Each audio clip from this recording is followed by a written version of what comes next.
we went up the other side of this house, the next door neighbor, to try to knock on their door. We saw that he was clearly talking to investigators inside of his living room.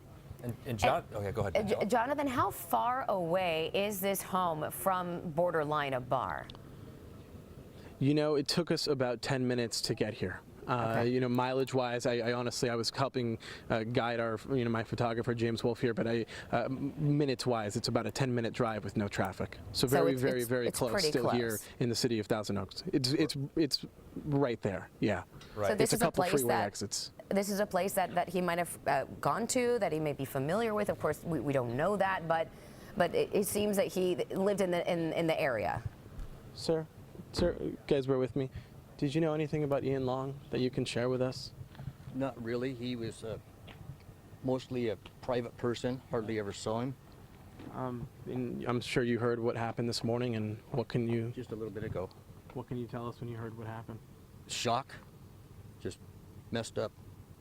What can you tell us about his family and people, him living here? How long have they lived here? At least 10 years. He lived alone with his mother. His mother, she and I were pretty good friends, see her all the time. Hardly ever saw him outside the house. Did she ever speak about any troubles he was having? Not to me, she did not. Did he have a job, employment? None that I know of. Was that your wife who may have just left here earlier, just a few minutes ago? Did she mention, she said the words PTSD, something that he may have been having trouble? I don't know anything about that. He was in the military for a while, then I never really talked to him. I don't know him. Okay. Do you know if he has any siblings or anybody else who he just lives here with his parents? Just lives here alone with his mom. His mom. Yeah. So you never observed him coming and going, his demeanor? Very seldom. He wouldn't come out of the house that much, and when I did see him drive by or wave at him, he would not wave back. Private. Not very much contact, not much eye contact? Not with me. Did he ever engage in any kind of hostile activity, ever have investigators come here before? Not that I've noticed. Have investigators come and ask you anything yet? No, I just barely got back home from work. So my wife called me and she had to go babysit, so I came home. As a member of this community, how do you process what happened last night? Freaky. Totally messed up. No idea. And the fact that you lived next to this person? Yeah. Who's accused of doing this? It's messed up. Sir, what's your name? Gareth Kreitz. Can you spell that for me? G-A-R-E-T-H-C-R-I-T-E-S. Thank you, Gareth. We appreciate your time. Thank you. And guys, you heard it there live with, the accused suspects, accused shooters, next door neighbor saying that he never really saw him, lived here reportedly with his mom, never really came out of the house, and when he did see him it was rare, and when he did, he didn't say anything, didn't look him in the eye, didn't give much contact at all. We heard his wife say a few minutes ago that he was maybe going through some trouble, but again, that's all unconfirmed. That's all part of the investigation, trying to lead up and trying to figure out the one question that everyone still has left this morning, and the question is why? Why would he, do something like he did last night? Remaining, now that we have information, NBC News citing law enforcement sources, Jonathan, they are saying the shooter is Ian Long from Ventura County. Apparently he used a Glock Model 21, that is a .45 caliber weapon, and it appears that he had been planning this for some time, according to Pete Williams with NBC. But the big question right now is the motive. Why did he lash out? Apparently all dressed in black, and according to witnesses, Daniela, he had a black face mask on. And lots of ammo. As well. Yeah. All right, Jonathan, thank you for that. As we continue to look for answers, as you mentioned, and why and why somebody would do something like this, but he is considered a local that is in Thousand Oaks, and that is very close to the bar. So I'm sure many people in that area, who may know him, will come out throughout the day and give us a little bit more information about who he is, as well as law enforcement. Yeah.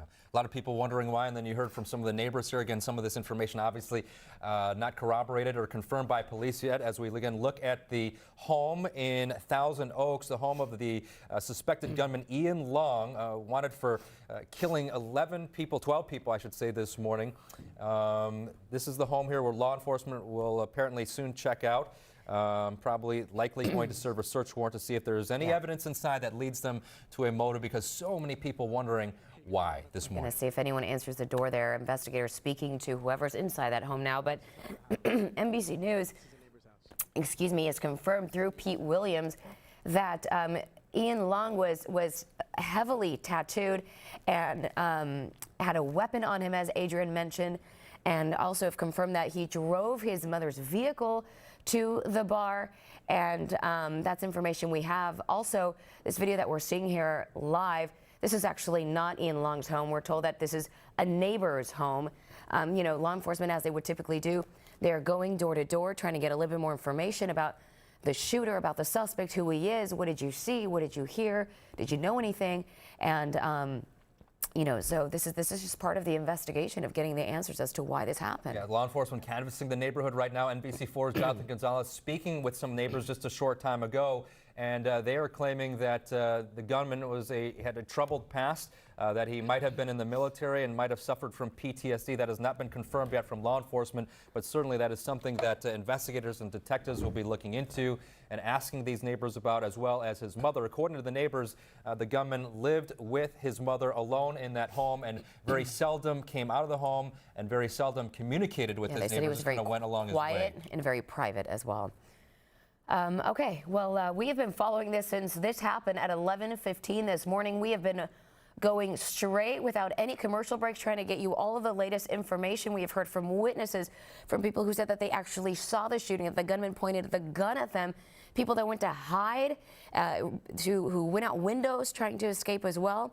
And tragically, 11 people were shot and killed inside. And that sergeant, Ventura County Sheriff Sergeant, who went in, tried to save lives, and was shot multiple times and was also killed. Yeah, that's Sergeant Ron Heelys, a 29-year veteran of law enforcement. He is being remembered as a hero. And one thing we want to point out as well is that there are estimates right now somewhere between 22 and 25 people who are injured. So you have a lot of families out there right now trying to figure out if their loved ones survived, because keep in mind where this happened was a bar that was frequent. It was college night. So you had students from various universities, at least 4 different colleges and universities, who were attending college night over at the Borderline Bar and Grill in Thousand Oaks. Yeah, Thousand Oaks set up a reunification center where those family members can go get information directly from law enforcement, where also they can speak to a chaplain, get some grief counseling, get some food and some water as they wait for some information. But this is still a scene there at the actual bar and also at this reunification center, where we've been seeing our reporters speak to some of these family members who are still holding hope. Right, and that's going to be a crime scene that's probably going to be there, remain in place for at least several more hours, if not longer. It is 7 o'clock right now, and you're watching Today in LA. We are preparing for a news conference here with the Ventura County Sheriff's Department about what has transpired overnight. It was just 7.5 hours ago that a gunman stormed into the Borderline Bar and Grill in Thousand Oaks and opened fire, killing 11 people inside the bar, and then a sheriff's deputy who was responding to the call of shots fired. Daniela. All right, let's listen in right now. We are going to stay on top of this. We are not going to go to the Today Show. We're going to be live right here on NBC4. Let's listen to what the Ventura County Sheriff is going to say about the latest on this information. This sheriff says that he is very good friends with a sergeant who was killed, Sheriff Jeff Dean, very good friends with a coworker and the sergeant who was killed, Sergeant Ron Heelys, and he broke down, got very emotional when he talked about him. And he's going to give the very latest information on this investigation that began when shots rang out at 11:15 last night at Borderline Bar and Grill in Thousand Oaks. Let's listen in. Good morning, ladies and gentlemen. I have a couple pieces of information I want to release to you. First of all, in regarding the victims, we are still working to identify them and make notifications, so we will not be releasing any victim's name at this time. We have identified the suspect approximately an hour ago. Borderline Bar and Grill in Thousand Oaks, California. This is the sheriff of Ventura County. Let's listen. 1990, he was 28 years old. We've had several contacts with Mr. Long over the years, minor events such as a traffic collision. He was a victim of a battery at a local bar in 2015. In April of this year, deputies were called to his house for a subject disturbing. They went to the house, they talked to him. He was somewhat irate, acting a little irrationally. They called out our crisis intervention team, our mental health specialist, who met with him, talked to him, and cleared him, didn't feel that he was qualified to be taken under 5150, and he was left at that scene last April. Deputies are at the house now. They have secured the residence, and they're seeking a search warrant to do a thorough search of the house. The weapon used in this horrific shooting was a Glock 21 .45 caliber handgun. The handgun is designed to hold, in California, 10 rounds and 1 in the chamber. This weapon did have a extended magazine on it. We do not know at this time how many rounds were actually in the weapon or how many rounds the magazine could actually hold, because it's still being processed as part of the evidence. I'd be happy to answer any questions you might have. Possible motive as weapon? Yeah, we believe that's the only weapon that was used was that handgun. Do you know why he did this, sir? Why he did this? We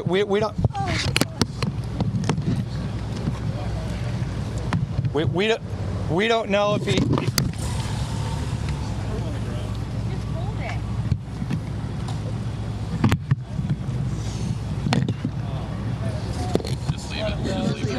it. Sorry. We don't know if he reloaded his weapon or not. We're still interviewing witnesses. There's not necessarily indication that that happened.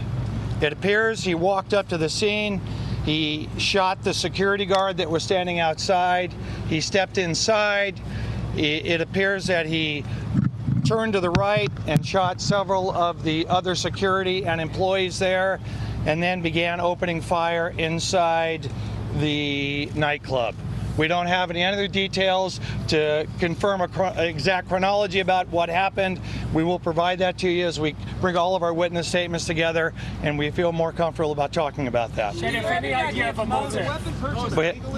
We have no idea what the motive was at this point. Did he purchase his weapon legally? Was the incident in April, did that happen in his home? The incident in April happened in his home, and he did purchase the weapon legally. Was he living alone? Despite the 5150 hold? The 5150 hold was never placed on him. The mental health experts out there cleared him that day. Can you elaborate on the other interactions your deputies have had with him? Is it more than just these two? It was one he was involved in. He received a traffic citation, and another one he was involved in a traffic collision.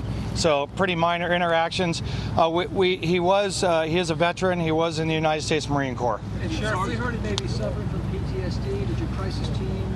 I understand that was part of the discussion when the deputies went out to the call with the crisis team, that felt he might be suffering from PTSD, basing that the fact he was a veteran and had been in the Corps. Can you clarify any more on how the deputy was shot? When Sergeant Heelys and the Highway Patrol officer went in, they immediately exchanged gunfire with the suspect, and that's when Sergeant Heelys was shot several times. Do you know the date he was discharged from the Marine Corps? No, I have no idea about his service record. Do you know when the suspect was shot? Is he shot himself, or how he died? We believe he shot himself. When the officers went in and made re-entry, they found him already deceased. Where inside the bar was he found? How long before? He was found inside an office just adjacent to the entry to the bar. It's our understanding that Sergeant Heelys was able to phone his wife right before he ran into the bar. Sergeant Heelys was having a conversation with his wife on the phone, as he does several times during the shift, and said to her, "Hey, I got to go handle the call. I love you. I'll talk to you later." Did the gunman say anything to any of the victims? How much time expired from the first shot? Not as far as we know at this point. He could have, but we don't know. Any indication that he may have been targeting employees of the establishment? Now, there's no indication that he targeted the employees, or we haven't found any correlation. We'll probably know more after we execute the search warrant at his house, that maybe there was a motive for this particular night, but at this point, we have no information leading to that at all. Were the security personnel part of the accounts from different witnesses of what this guy was wearing? Can you tell us based on what you already know, what he was wearing and his direction of travel once he walked in the bar? All I know about his direction of travel is he went in and he turned right and fired at the employees that were standing there. He was My best recollection from 7 hours ago, he was wearing a black sweater, and I don't remember what color pants he was wearing. I apologize. No, not when we went inside. He was not. How long before he was shot? 2.5 minutes. Did he use smoke bombs? We haven't confirmed whether he used a smoke bomb, but we have a couple witnesses that have alluded to that. So, Sheriff, there was no reason to believe that there was anything wrong with this person before this happened. Well, I mean, you could say there's no reason to believe it, but I mean, obviously he had something going on in his head that would cause him to do something like this. So he obviously had some sort of issues. Is he a Thousand Oaks resident? No. Was the security guard that was shot Know of any pre-existing relationship No. with this bar? He was not armed. No. Was anybody armed in the bar that we know of? Not that we know of. Is he from Thousand Oaks? Do we know of any pre-existing relationship with this bar? Why this particular location? There's no connection as of yet. Do we know how this ended?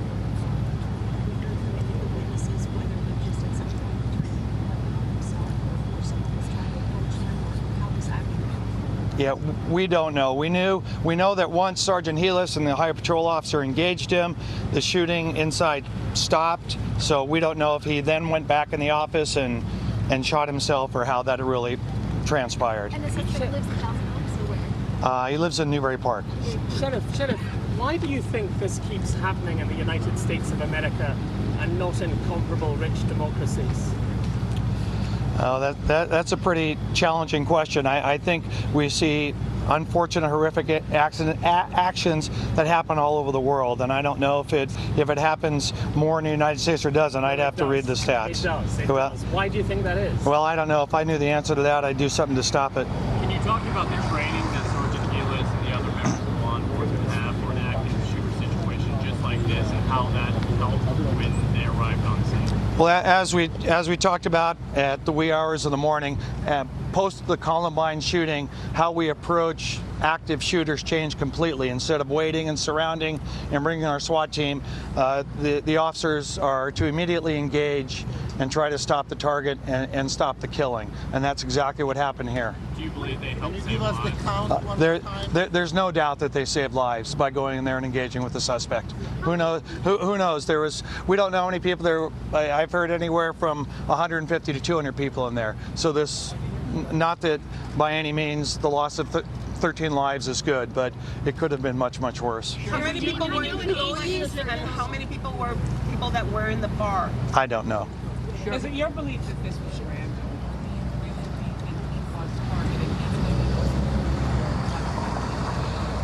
Well, I don't think it was random. He's a resident of this area, and I would have to. Common sense would speculate that there's some reason he went here. He probably knew about it, but I don't think it was just. It's not like he was driving down the freeway and decided, I'm going to get off here. We've been listening to a live press conference from Ventura County Sheriff Jeff Dean, who has just identified officially the alleged shooter here, Ian David Long. He said he was a veteran, a former Marine, 28 years old, and police say he's the one who walked into this bar in Thousand Oaks, California, late last night, started shooting, killing 12 people, and then police believe turning the gun on himself. During that news conference there with the sheriff, we learned that he used a modified 45 Glock, according to the sheriff there. Also heard from the sheriff that apparently police responded to his home earlier this year in April. Let's bring in NBC's Miguel Almaguer. He has been on the scene all night again, just after 7 o'clock there on the West Coast, Miguel. Folks in that neighborhood waking up to quite the tragedy.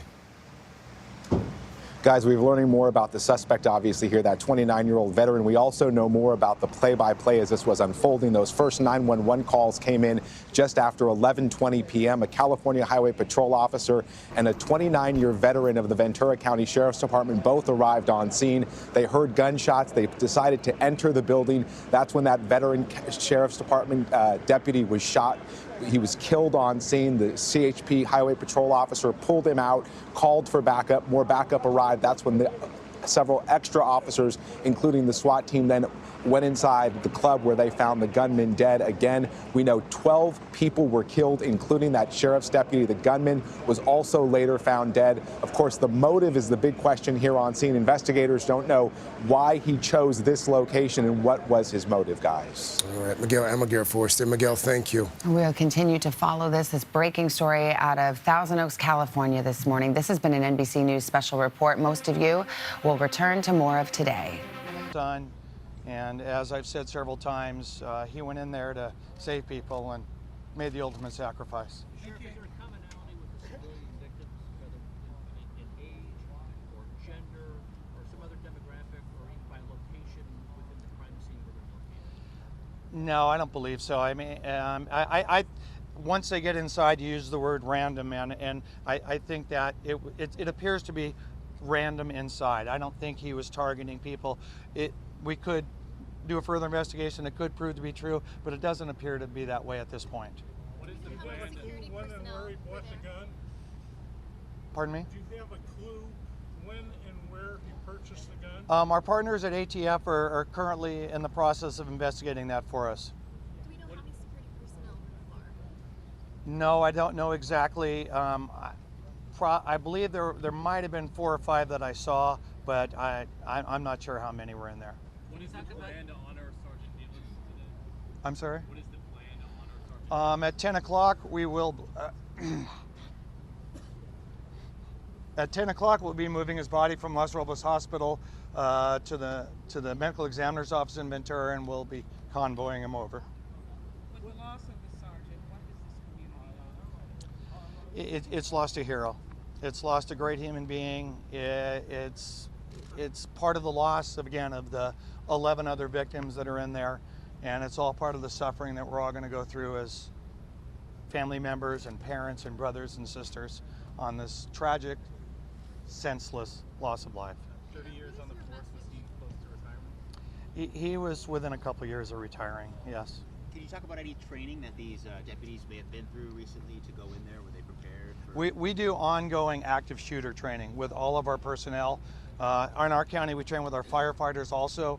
So if we need medical rescue, we take our firefighters in with us. So it's an ongoing training that we've been doing for years. What can you say about the number of injuries and what happened with them, how badly they're injured, a number of people? It's my understanding, and again, don't hold me to this, that there's one other minor gunshot injury, and there's somewhere between 8 and 15 other injured, mostly cuts from jumping out of windows, diving under tables. They're relatively minor compared to everything else. Was the suspect employed to work for this? We don't know that much yet. Sheriff, were there exits? What kind of exits does the bar and grill have? Were there several? Or Yeah, there's fire escapes, and the patrons exited out of all those. They ran out of back doors, they broke windows, they went through windows, they hid up in the attic, they hid in the bathroom. So unfortunately, our young people or people at nightclubs have learned that this may happen, and they think about that. Fortunately, it probably saved a lot of lives that they fled the scene so rapidly. Sheriff, was he involved in a bar fight before the suspect fired? Not that Any history issues before? he was the victim of, he was the victim of a battery in January of 2015. It wasn't here. It wasn't at this bar. What bar was it? At a different bar. Where was it? Do you know what bar it was? I don't. Was it in this county? Yeah, it was in Thousand Oaks. I can't remember which bar it was. He drove to the bar and his mom's car, is that accurate? I'm not sure whose car it is. He drove to the bar in a car. I'm not sure who it's registered to. Which car that is on scene right Yes, now? yes, we do. Found any other evidence within the car? We're still obtaining a search warrant to do that. We're not allowed to go in without the warrant. Do you know how long that shooting lasted from when he first opened gunfire? No, I don't. Are there any concerns with that car at this point? No, we've put the bomb dog by it and everything, and we feel comfortable. I was just standing by it, so we're good. Do you guys have more to do at the scene? Are you going to keep investigating? We'll be here for 15 or 20 hours at least. We still need to go through identify. Our FBI partners are doing a great job. They brought in their expert evidence team. They're flying people in from Quantico to do the scene. So we'll be here a long, long time. And what does it look like in like hell. Can you tell us the sex of the victims, the ratio? No, we don't have those things identified yet.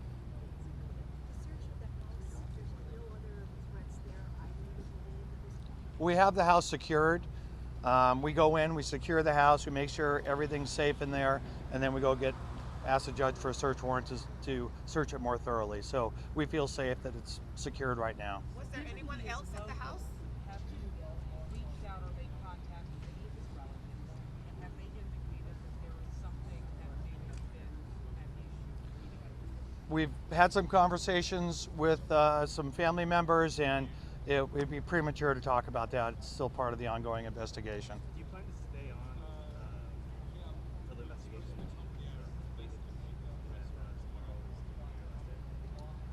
No, I'm no longer the sheriff, but tomorrow at midnight. But I will certainly be a part with the family. So for sure more on that, Sheriff, you're retiring tomorrow? I am.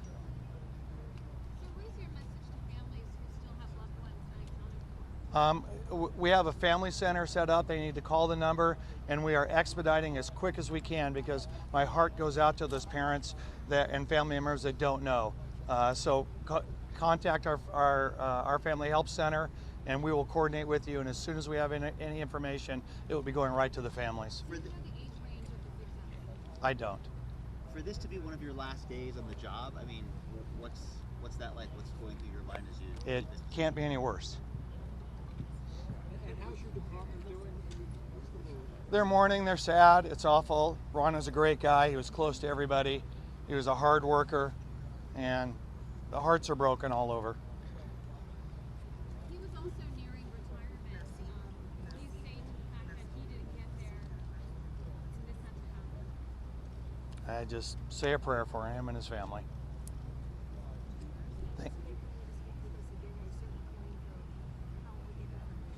I don't know if it'll be me, but I think the next thing that would be important to you is when we can release victims' names, and we will do that as soon as we can. And if we can do it incrementally, we'll do that, so we don't have to wait, because I imagine some of the identifications are going to take longer. So, but candidly, that's going to be at least a couple hours. Yeah. Just talk about the weapon one more time and what you can tell based on the weapon and what was recovered. The weapon was a Glock 21, 45 caliber, and again, the weapon was designed in California to hold a magazine of 10 rounds and one in the chamber, but he had an extended magazine on it, but we have no way to know how many rounds he actually had in there. And that's illegal to have in California, that type of... The extended magazine, yes. Correct. Yeah, the gun was legally purchased. At least that's ATF is looking into details for us. They don't have that for us yet. They're the experts. Motive. Can you say anything about motive? We have no idea. We have no idea. Was he diagnosed with PTSD? Do we know that? We don't know that. No, we have no idea. On any medication? Don't know that. Thank you, everyone.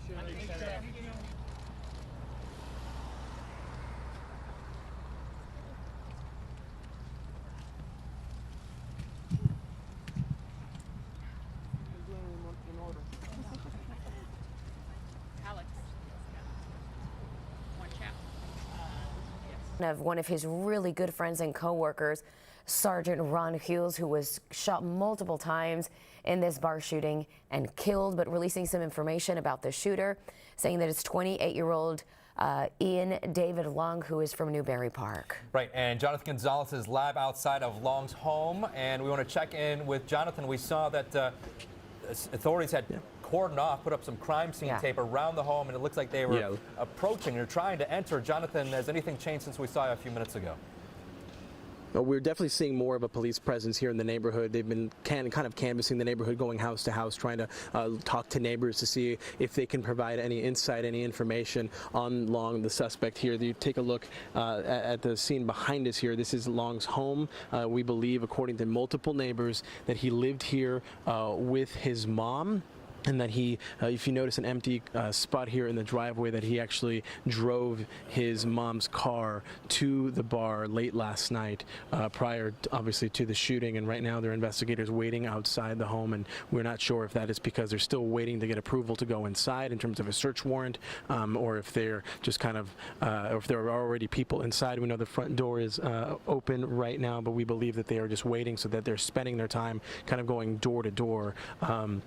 You know, talking to different neighbors and such. We just got done talking with a neighbor who lives directly next door. We've heard from multiple people that they believe Long was in the military.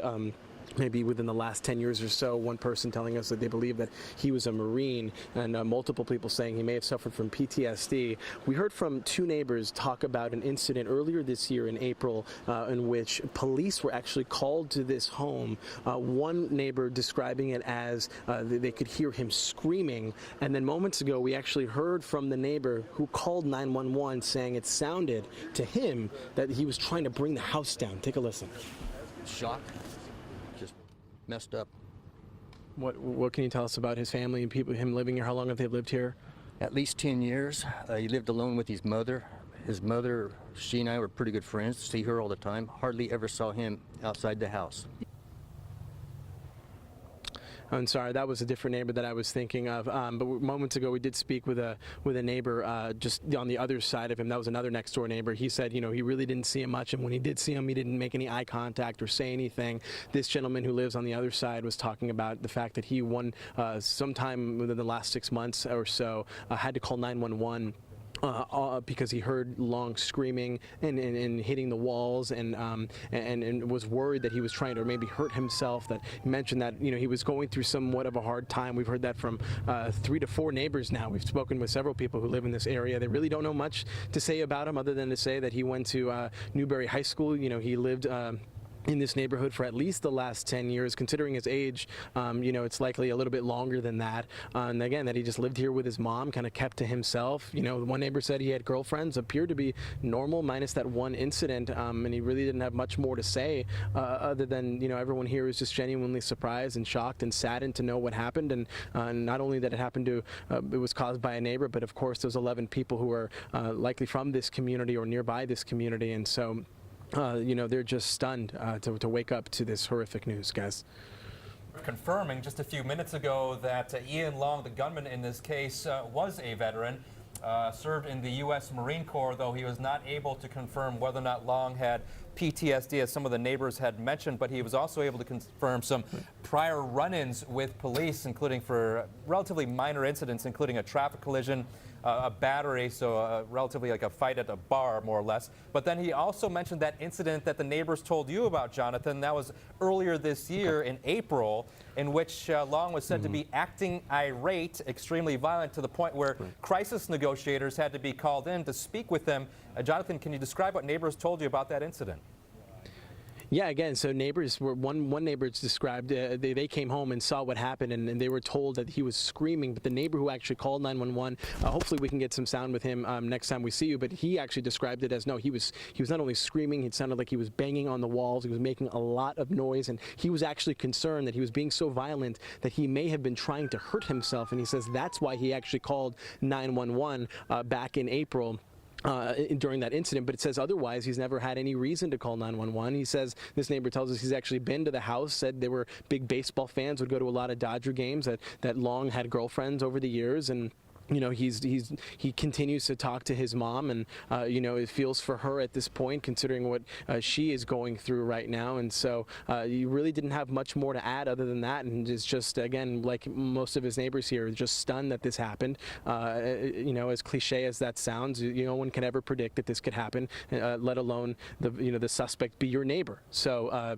You know, again, right now, the situation behind us is the Ventura County Sheriff's just waiting to go inside of Long's family home where he lived with his mother, waiting more than likely to serve a search warrant here. They're not allowed to say anything to us, these deputies that you see here, these detectives and investigators, but we have seen them go house to house trying to get more information, trying to piece the puzzle together as to what led up to last night's shooting, guys.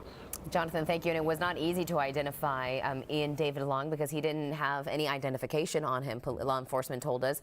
At first, they were able to do that through fingerprints and identify him through different tattoos that he had as well. They say that he bought his weapon legally. So that's some of the latest information. While we're waiting to hear from our reporter Annette Areola, who is live for us at the Reunification Center in Thousand Oaks, where many family members are waiting to hear information directly from law enforcement about their loved ones who may still be missing or may have been shot and killed and are still inside that bar.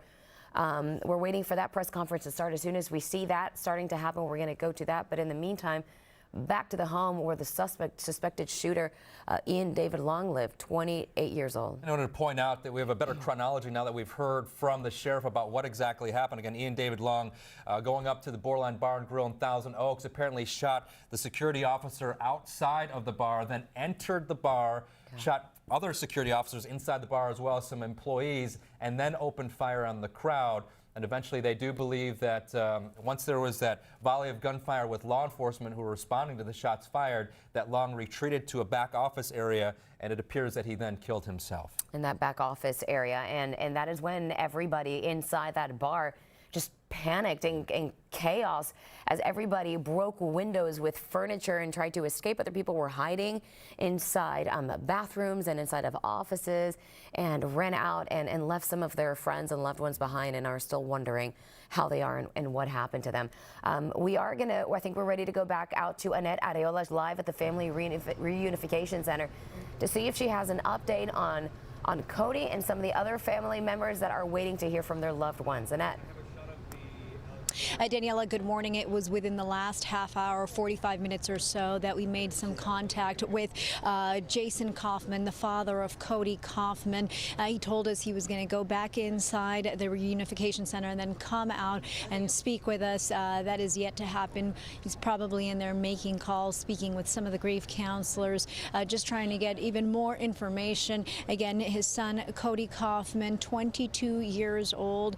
We heard Jason Kaufman in previous interviews this morning telling us that Cody is his firstborn. He was going to be entering the military, describing him as an overall good kid, somebody who would always call him regardless of where he was at, and if he didn't have a phone around him, that he would ask anyone for a phone so he could call his dad and make sure, letting everyone know that he was okay. Unfortunately, that was not the case this morning. Jason Kaufman telling us that he heard knocks on the door, and when he answered the door, it was friends of his son, Cody Kaufman, telling him what had happened inside Borderline Bar and Grill, the shooting that happened, that they were able to escape, but they did not know Cody's whereabouts. So again, we are waiting to hear from Mr. Kaufman this morning. We saw him breaking down within the last hour or so after receiving a call.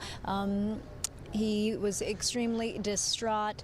Folks out here were just hugging him, trying to make sure that he was okay. Now, we did get a quick update from Sergeant Hutton out here. He did tell us that the medical examiner has identified some of the victims involved in the shooting, not all 11 of them, but some, and they will start making notifications, putting a list together, and making that list available to the folks inside here, the Unification Center, anywhere from 50 to 60 family members who have gathered, trying to see if any of the people on that list, are their loved ones. So again, all of that is going to happen in the next couple of hours.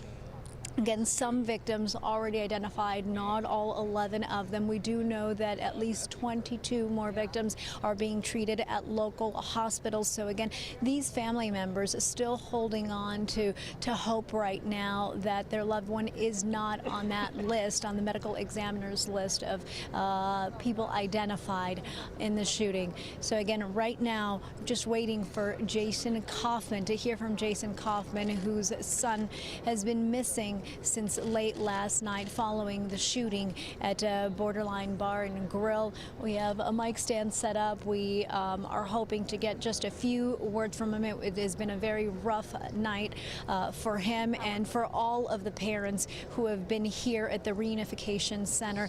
As the minutes, as the hours go by, again, that glimmer of hope starts to fade, and having to come to terms with reality and the possibility that their child may be one of the 11 who passed away in this horrific shooting. So we will be out here. We know that more details will be becoming available to us within the next couple of minutes as they start notifying family members and as they start compiling that list of victims and releasing it.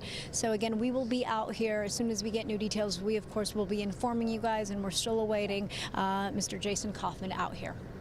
All right, Annette, thanks. And we're starting to hear about some heroic acts. You know, Annette was talking about Mr. Kaufman, whose son Cody is still missing right now.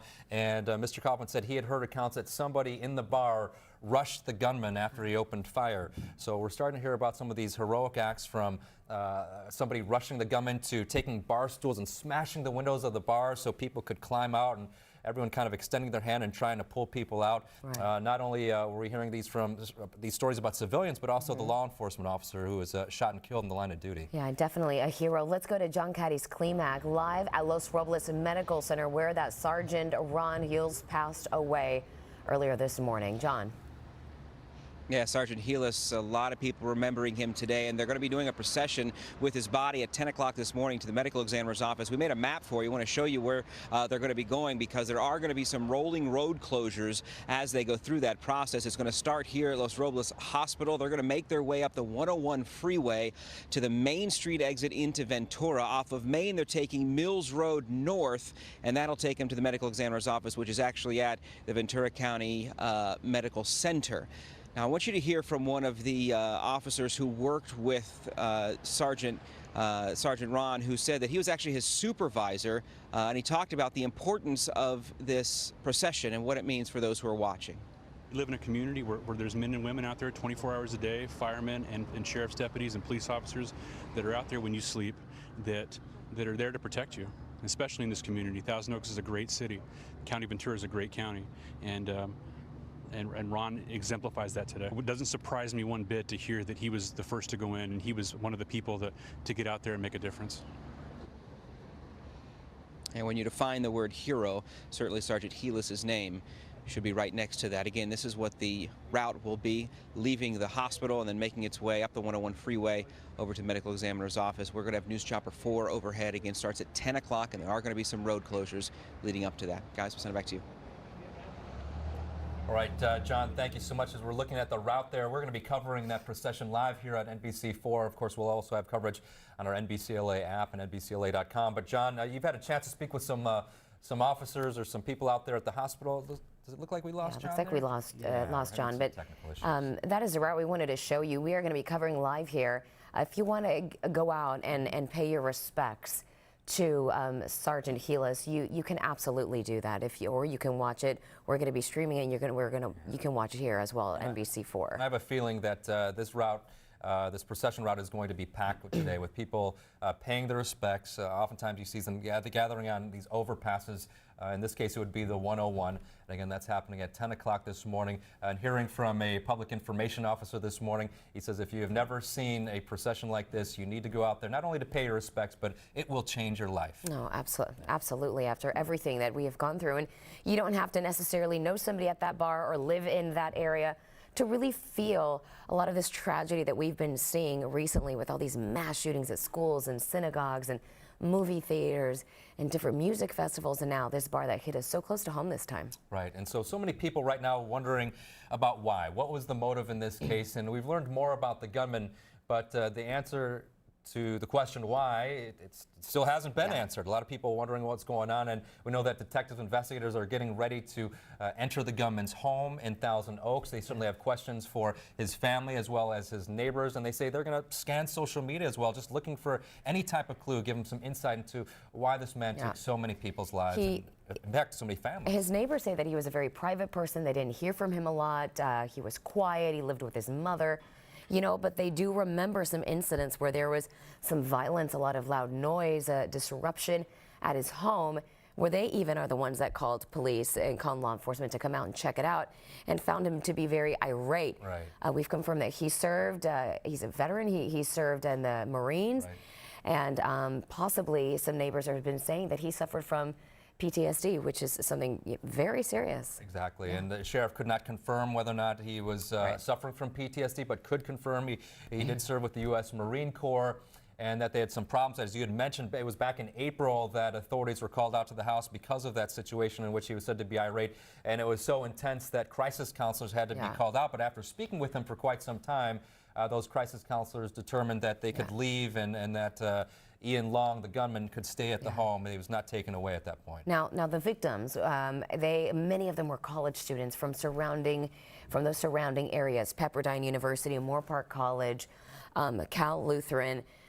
Many of the universities there, the students there would gather on Wednesday nights at Borderline Bar and Grill, because Wednesday night was college night, Western night, and it was 18 and up. So a lot of people enjoyed going to it. It was one of the most popular nights of the week, college night. And so we also have learned that many people that worked there were possibly victims of that shooter. As he attempted to go into the bar, he was shooting people that worked there as well. Right, the security officers as well as employees of the bar. We're going to give you a live picture right now because the nation is really mourning this tragedy that is unfolding here in Southern California. This is a live look at the White House right now, where the flag is now at half staff.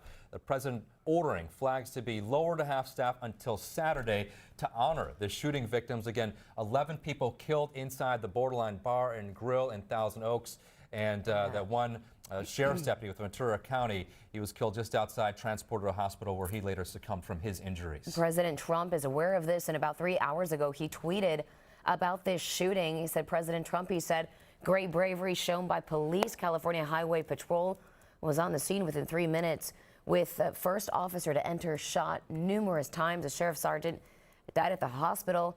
God bless all of the victims and families of the victims. Thank you to law enforcement. All right, so law enforcement losing a brother overnight. Sergeant Ron Heelys, a 29-year veteran of the Ventura County Sheriff's Office.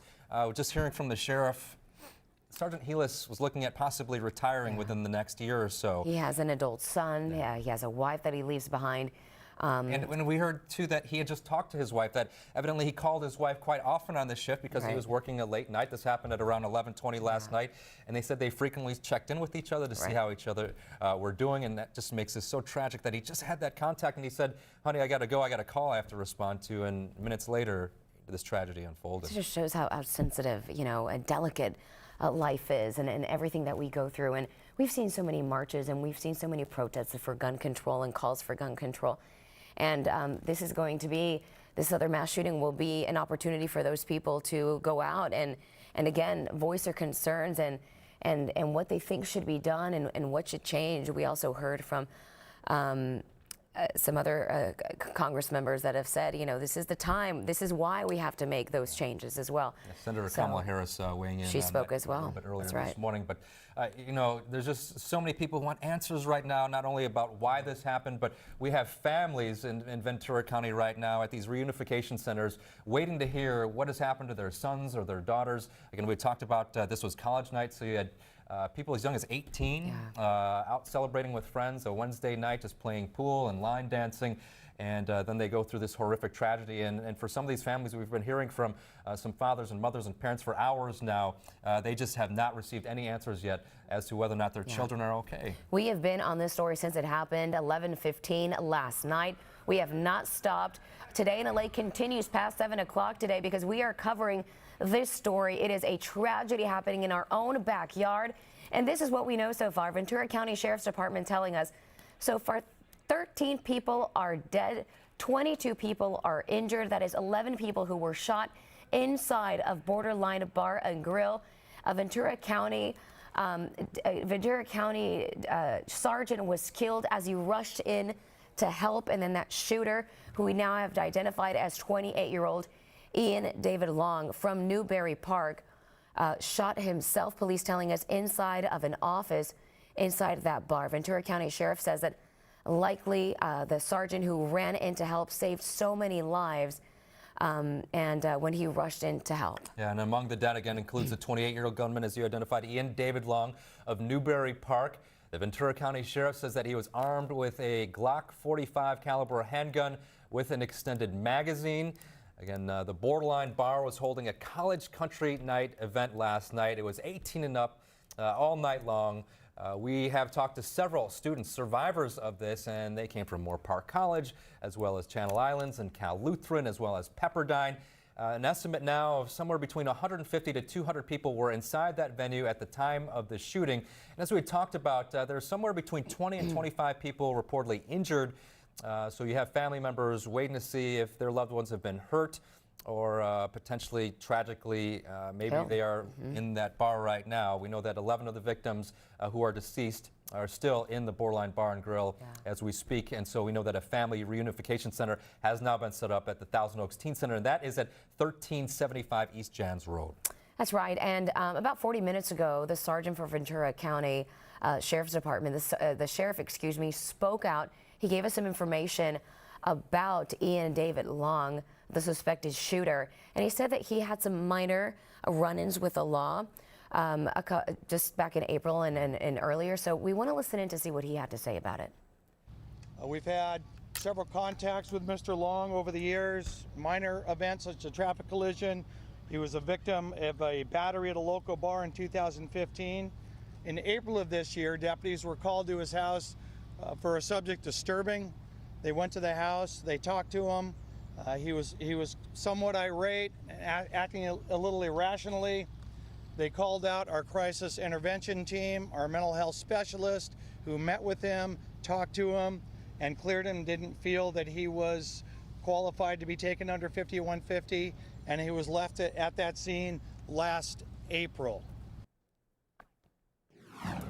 All right, so at that point, you know, the investigators did not think it was, after talking with Long, that he needed to be taken in or hospitalized at that point. But you're looking at some video now of this tragedy that unfolded really right around 11:20. These are the moments afterwards, and you can see these first responders rushing some of the injured to these ambulances to get them to the hospital. Again, anywhere between 20 and 25 people were hurt, and a lot of these people who escaped, they actually took themselves or took their friends to the hospital to get treated. Yeah, everyone desperate to get some help and get out of there as fast as they could. And we've been hearing all morning long from people that were inside, witnesses who saw this all happen, and it's been very terrifying for them. We're going to listen in to some of the things that they saw specifically. Listen in. It was either go through the balcony or towards where the shooter was active. He just moved the glass out of the way so people could get out, and then there's a wooden railing on the backside, and we're trying to get people on that, and then just jump down and push them away, as far away as possible. I'm gonna cry. I'm really sad. It's tough. It's tough to know that there's people out there that are here to ruin others, families, ruin lives, and it's not cool. And it's people like us that work really hard to raise them up, to make sure that they're good kids, and for somebody to come and take it all away is not fun. It's all very quick that what happened. So all I saw was that once, the shots rang out and we were hiding under the stools, that there was like a little smoke bomb. My friend actually saw it because I was under the stools with her, and that she saw the smoke bomb start to go off, and we just heard everyone say, "Run." We just tried to get out, get behind a car, get behind something, and then we just tried to take cover. I mean, from there, all we did was just kind of sit there and wait and just kind of play Doug, I guess, and just sat there and waiting until the sheriffs came out. Just hoping that we could get out and looking for all. A lot of gunshots. A lot. And I was just laying there, kind of not. Everyone was under the table, so it was hard to kind of get under there, but I was with my friends, and I look behind me and there's a smoke bomb going off, see sparks, and then I just see smoke everywhere, and my friends just got up and we just ran. And Listening to all those details, just incredible. We're going to live right now to Jonathan Gonzalez. He is at the shooter's home. This is Newberry Park, Jonathan, about 10 miles from Thousand Oaks, from where Borderline Bar and Grill is located. Yeah, it was about a 10-minute drive for us to get here from where the shooting took place last night. You know, Daniela, earlier, a few hours ago, we talked about, you know, the fact that most of Thousand Oaks and Newbury Park in this area, as tight-knit as they are, they were going to wake up to something horrific. They hadn't even known, most people probably, what had even happened last night. They'd probably gone to bed. Well, can you even imagine what the people who now live in this specific neighborhood where the shooter lived are even going through? They're now waking up stunned, seeing all the media, seeing all the law enforcement, and that's what's happening here behind us at the shooter's home here in Newbury Park. You can see the red crime tape where it says crime scene, do not cross. One of the we believe that you can see some of the officers and deputies and investigators with the Ventura County Sheriff's Department waiting to go inside. We believe that they're waiting to serve a search warrant. They're still waiting to get approval on that. You know, we understand, according to multiple neighbors, that the shooter lived here with his mother, that the shooter had, you know, spent time in the military years ago, had gone to Newbury Park High School, you know, had lived here for a little more than 10 years, you know, but they said they didn't really see him a lot, and when they did see him, he really didn't say much. They said that he was a big Dodger fan, that he and his mom would go to Dodger games, but otherwise they really didn't have much to say. You see investigators coming down the street here. They've been going house to house, kind of knocking and trying to see if neighbors have anything to add to this investigation right now. Some will, some will not. But you know, we did speak with his next door neighbor who lives on the other side of him. And the one incident that everyone pointed to this morning when we were talking to neighbors is an incident that happened back in April when the police were called to this home because of a violent disturbance involving the shooter. Take a listen to what one of the neighbors had to say. He's the actual person who called 911. I don't know exactly what he was doing. I mean, what sounded like he was banging on the walls or something. I called the police on him that time, just because I didn't know if he was hurting himself, and I certainly didn't want that. And everything seemed to go back to normal after that. And I know that you guys described different, you know, incidents with law enforcement, different involvements with law enforcement in the past, and that's the one we can tell you about here in this neighborhood. Again, that happened back in April. You can see FBI agents now coming to the house, walking up through the driveway. The empty spot in the driveway was one of the cars belonging to the shooter's mother. We believe that's the car that he drove the 10-minute drive here from Newbury Park down to the Thousand Oaks area where that shooting happened. So again, FBI now on scene along with Ventura County sheriffs getting just ready to search the home. This house cordoned off right now. No one allowed in. The front door is open. We believe that the shooter's mother has been taken away, likely to go with law enforcement as part of this investigation. And again, they're just waiting to conduct this search once they get approval with the search warrant, guys. Jonathan, we understand that FBI agents have flown all the way in from the East Coast, some of their experts here to conduct this investigation. So you have the best of the best who are going to try to get to the bottom of this and figure out why. Now, NBC4's Annette Arriola is live at a family reunification center, and Annette has been talking with some parents who are waiting on word on their loved ones. They still have not been able to hear from their sons or their daughters. Annette. Adrian, you have 50 to 60 families here at the Reunification Center in Thousand Oaks, all of them just anxious to hear exactly what is happening with their sons or daughters, just any information. That is what they've been desperate to hear from this morning. And behind us, you see there are some local religious leaders out here. We've seen a couple of rabbis, we've seen priests, chaplains with the Ventura County Sheriff's Department, all of them arriving here at the Teen Center that has now been turned into a reunification center for these families that are just looking for information and clinging to hope this morning, hoping and wishing that their children are not on that list that the medical examiner will be releasing later this morning with the identifications of those 11 victims involved in the shooting. Now, just a few moments ago, we had Jason Kaufman, the father of Cody Kaufman, who was 22 years old. He was inside the Borderline Bar and Grill last night, and Jason Kaufman telling us earlier this morning that he believes his son may have been in the line of fire when the shooter began firing at the crowd, at the patrons inside.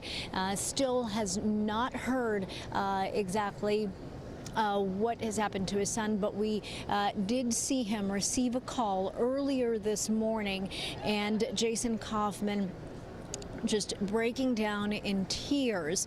So we suspect that it is not good news. He had been hoping that his son would possibly be at someone's house or still in the area, maybe without his cell phone, or possibly at a local medical trauma center getting some aid for possible wounds. But again, he has not heard from Cody Kaufman. We know that he received a call earlier this morning. We know that he broke down in tears, receiving a big hug from Mayor Pro Tem Rob McCoy, who was out here just next to him as he was taking that phone call. We did make contact again with Jason Kaufman. He told us that he would be coming out in a few minutes, but again, still waiting for him, giving him his space right now. And there are a lot of emotions that he and the rest of these family members are trying to cope with right now. The anxiety and of not knowing anything really. Again, medical examiner has identified some of those 11 victims. They're going to be putting a list together, and will start making notifications as they match up the victims to the families that may have gathered here at the reunification center. And if you just think about it, guys, I mean, these victims, young victims, college students, their entire lives ahead of them, and these families wondering right now why their son, why their daughter, and why in this way. So many unanswered questions for them, and again, just a very emotional time for them as the hours go by. They just haven't received any news, and they are hoping to still receive good news, but it's still unclear. So we will be out here. We've seen a lot of people coming and going. We saw a young man fighting back tears a couple minutes ago, walking out to his car. We see some more people walking in, taking in food, just dealing with the situation as best they can, knowing that they could possibly be receiving some horrific news in the next couple of hours. In the meantime, we will be out here. We do know that they have crisis counselors, sheriff's deputies obviously out here, a representative from the FBI also present as we get more information in regards to the victims involved in this shooting. We'll send it back to you. Nanette, you've been talking with Mr. Kaufman for hours this morning, and this is one family of dozens, if not hundreds, affected. Because you got to remember that there's 11 families, 11 victims inside the bar. Right. Then you have some 25 victims who are taken to hospitals. And then you had 150 to 200 people inside the bar at the time. Yeah, we're definitely trying to be very respectful and give them as much space as we can. They have come up to us, several times. They want to speak about their missing son or their missing daughter. And but Mr. Kaufman has been coming in and out and has not approached us yet. So we're going to patiently wait and find out. We've seen his family there and people surrounding him and hugging him, and as well as several family members. Annette said, what, about 150 people there? She said there are 50 or 60 people. 50 or 60 people there? Yeah, we were talking about, Annette spoke with Mr. Kaufman, but we want to show you another person who is missing right now. This is Jake Dunham. This is a young man who's been missing for several hours now. He was at the Borderline Bar and Grill with a friend. We were talking with his father earlier this morning. It was probably right around 3 o'clock this morning, and his dad said that Jake and his friend Blake went to the bar to play some pool, and they have not been heard from since. So we do know that their family and their friends are looking for them right now, and they shared this photo with us. Okay, so I'm sorry. I thought we had some information about his dad there.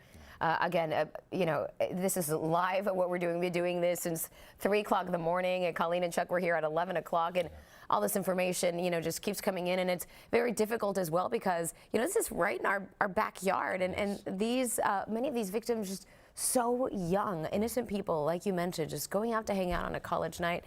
And unfortunately, it really did have a tragic end for them and for that sergeant who ran in to help them. When we first learned about what had happened, we had so many questions about, we understood that it was college night there at the Borderline Bar and Grill, so we want to know which colleges, where are these students coming from, where are these young people coming from? And we know that at least the universities affected, Pepperdine, Moore Park College, Channel Islands, and Cal Lutheran.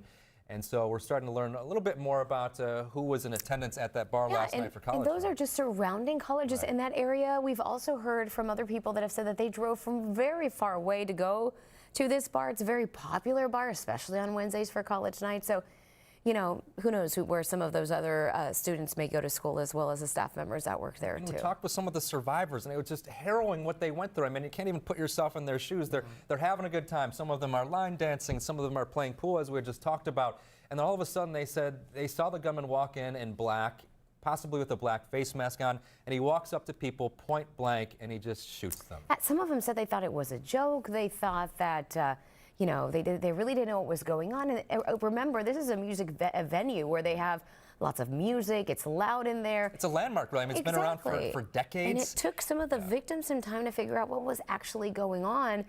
And when they did, they finally just went on survival mode. They went on survival mode, and they escaped as they could for those people who were able to do that. But, you know, Thousand Oaks, a lot of people out there said that, yeah, this is a very family-friendly neighborhood. Things like this don't happen there. It is considered very safe to live out in Thousand Oaks, so much so that law enforcement, they live out there themselves.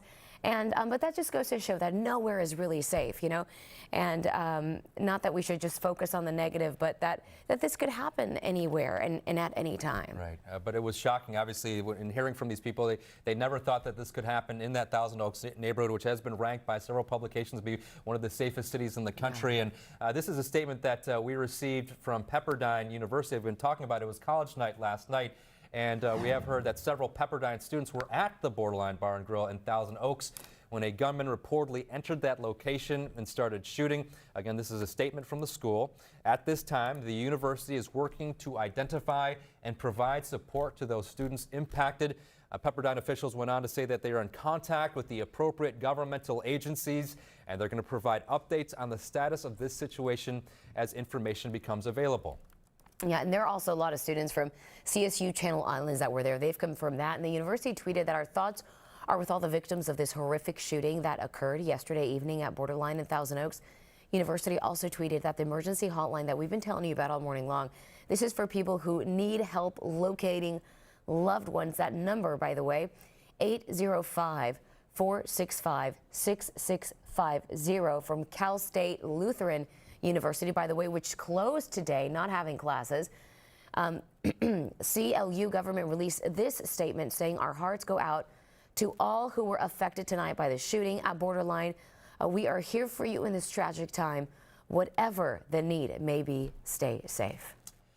So it is just about 8 o'clock right now, and you're watching a special edition of Today in LA, our breaking news coverage of this mass shooting in Thousand Oaks that we've been covering all night long, all morning long. This unfolded right around 11:15, 11:20 last night. The Ventura County Sheriff's Department telling us that shots were fired at the Borderline Bar and Grill. 13 people are now dead after that shooting. Among the dead, again, you have 11 people inside that bar and grill, and then you had a Ventura County Sheriff's deputy, a sergeant, responding to that scene. We believe he might have been the first one to respond to that scene. As soon as he walked into the bar, he was shot. CHP officer was alongside him and pulled him out. He was taken to a hospital where he later died. But the sheriff telling us this morning that Sergeant Ron Heelys, his actions likely saved a lot of lives, Daniela. They did, and there will be a procession for Sergeant Heelys from the Los Robles Medical Center, Medical Examiner Office in Ventura, and it's going to go up the 101, and that will start at 10 a.m. Borderline, as we mentioned, had the very popular night once a week, which was on Wednesdays. It was the country college night. It was 18 and up. Several people attended that. Hundreds of people were inside that bar when that shooting happened. And a little bit more about that gunman. We have finally been able to confirm the identity is 28-year-old Ian David Long, who lived in Newberry Park with his mother. We know that he served in the Marines. Neighbors, not confirmed by law enforcement yet, but neighbors, and more than one neighbor has told us that he suffered from PTSD. He had little run-ins with the law, nothing major, police say, but overall described as being very private and being quiet. So our reporter Jonathan Gonzalez is live outside of his house in Newberry Park. He's been talking to some neighbors out there who's giving him some information, but that area is closed off. Investigators, even the FBI out there, Jonathan, going not only speaking to whoever's inside of inside that home, but also going to the neighbors trying to get some more information about Long. Yeah. So right now they're actually expanding the crime scene to the next door houses of where this happened. We want to show you what's going on. We just saw some Thousand Oaks police officers arrive, and you can see here literally stretching the crime scene as we speak, now stretching it from beyond the house there off in the distance with the red truck in the driveway where Ian Long was believed to live with his mom. That's according to multiple neighbors. You know, when we talk about incidents like this, it's human nature to try to figure out if there were any signs of anything that could have led up to this. Unfortunately, you know, when we speak to neighbors, of course nobody could ever predict that somebody could carry out such a heinous and horrific crime and such a tragedy. And so, you know, the one incident that we have heard from multiple neighbors is that this incident back in April, in which the shooter, Ian Long, they had to call 911 on him because they could hear him screaming inside the house. He said it sounded like he wanted to tear the walls off. One neighbor we spoke with actually is the one who called 911. We'll take a listen to that in just a moment, and take a listen after when we spoke with his other next door neighbor, who really said that he didn't have much to say about him, that he didn't really ever see him. Take a listen. Shock. Just messed up. What can you tell us about his family and people, him living here? How long have they lived here? At least 10 years. He lived alone with his mother. His mother, she and I were pretty good friends. See her all the time. Hardly ever saw him outside the house. And so that was within I'm sorry, I didn't think we had the right soundbite, but that was with one of the next door neighbors again saying like when he did see him outside the house, he really didn't say much. Right now, Ventura County Sheriffs and the FBI on scene along with Thousand Oaks Police trying to really wait to get a search warrant approval so that they can search the house. We understand that all we see is the front doors open. We assume that Long's mother is no longer here at the property, at the home, that she is likely talking to investigators off-site from here, and so you know, just a lot of unknown right now as this investigation really just getting underway. They assume that there's something potentially in this house that will lead them to figure out why he may have done this, or at the very least the steps that he may have taken to plan for this horrific shooting, guys. And you've been there for about an hour or so now at that home. Have you, I know you spoke to one or two neighbors, anybody else gathering at that home, maybe some people that knew Ian Long that may have something to say or want to say something about it? You know, only his neighbors, the few that we have spoken with. No one really seems to know much about him other than the two people who live on either side of him, and even then they don't know much to say. All they would say is that he was a big Dodger fan. He and his mom would go to Dodger games. The one photo that we've seen this morning of the shooter that was at Dodger Stadium. You know, they talked about his military experience. Some people mentioned the word PTSD. Obviously, that's something we have to be careful with. But multiple people saying that there was signs of PTSD or that he was having trouble.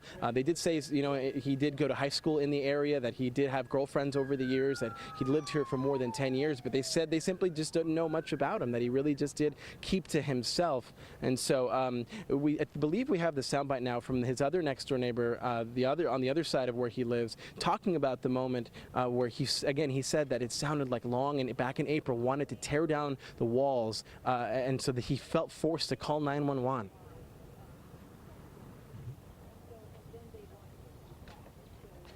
I don't know exactly what he was doing. I mean, what sounded like he was banging on the walls or something. I called the police on him that time, just because I didn't know if he was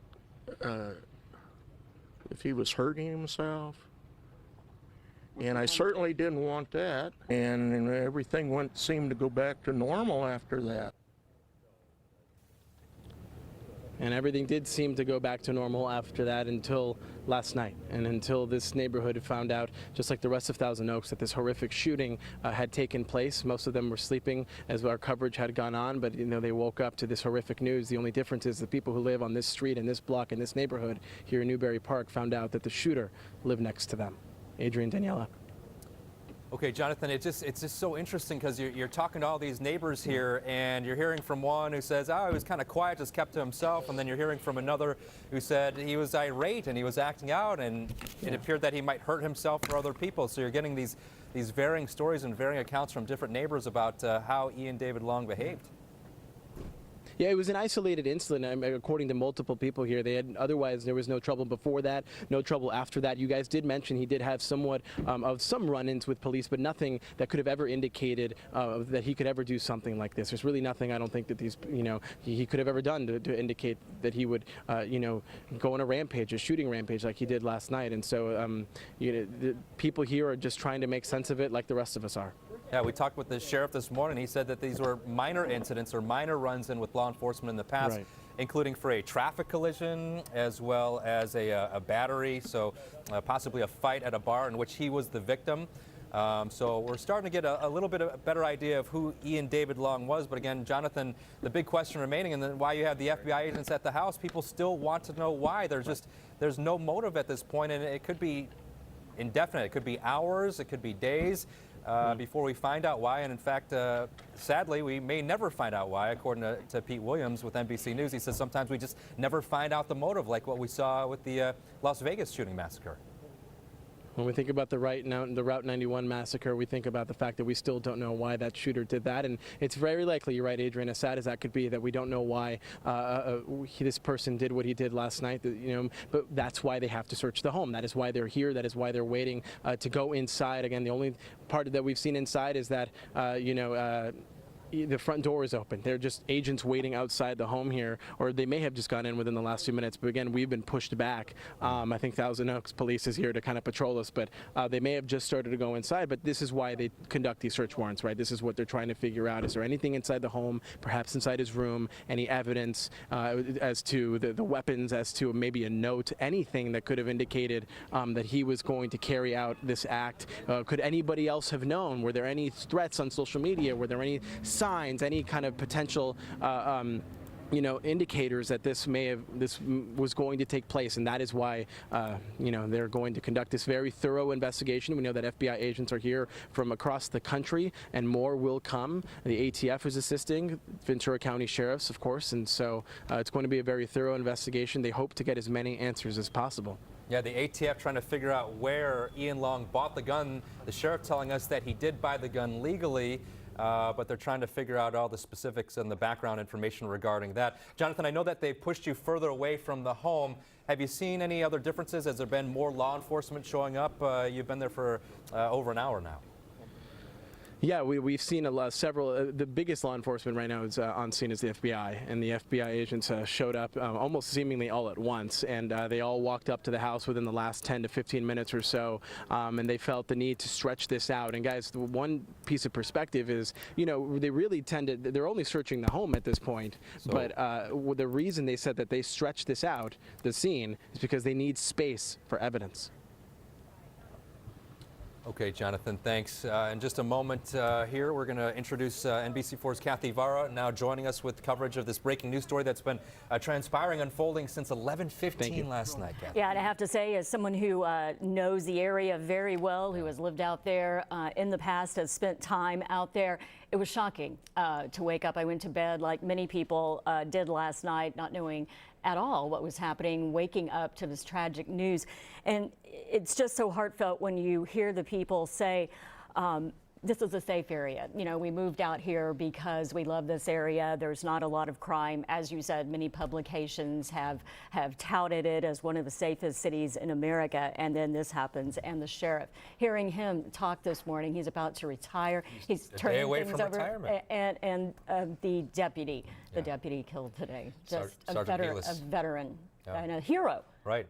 And just on his phone with his wife in the community. They lived in Moore Park, not too far away from where all this transpired, and they were on their nightly call because he obviously worked this late shift, and they would check in with each other periodically during the shift. And it was during that phone call, according to the sheriff, where Sergeant Heelys said, "Honey, I got to go.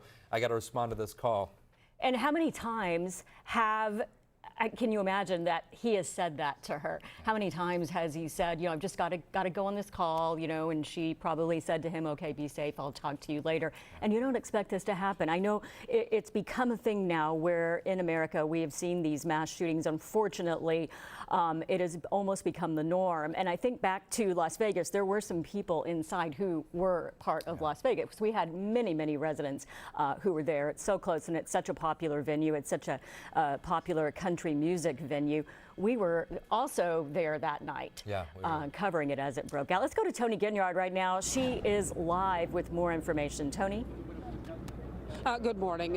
When the Sheriff Dean, was speaking, a lot of information was being given. He was very generous, and he was very generous with his time, answering all of the questions. One thing that just went right past me, he was asked a question about the heroics, and he made a statement that I didn't catch at the time, but we went back and listened to, and I have since confirmed that there were 3 Oxnard police officers and 3 LAPD officers inside Borderline Bar and Grill when this shooting happened. Go ahead and take a look at some video that we shot when we got here early this morning.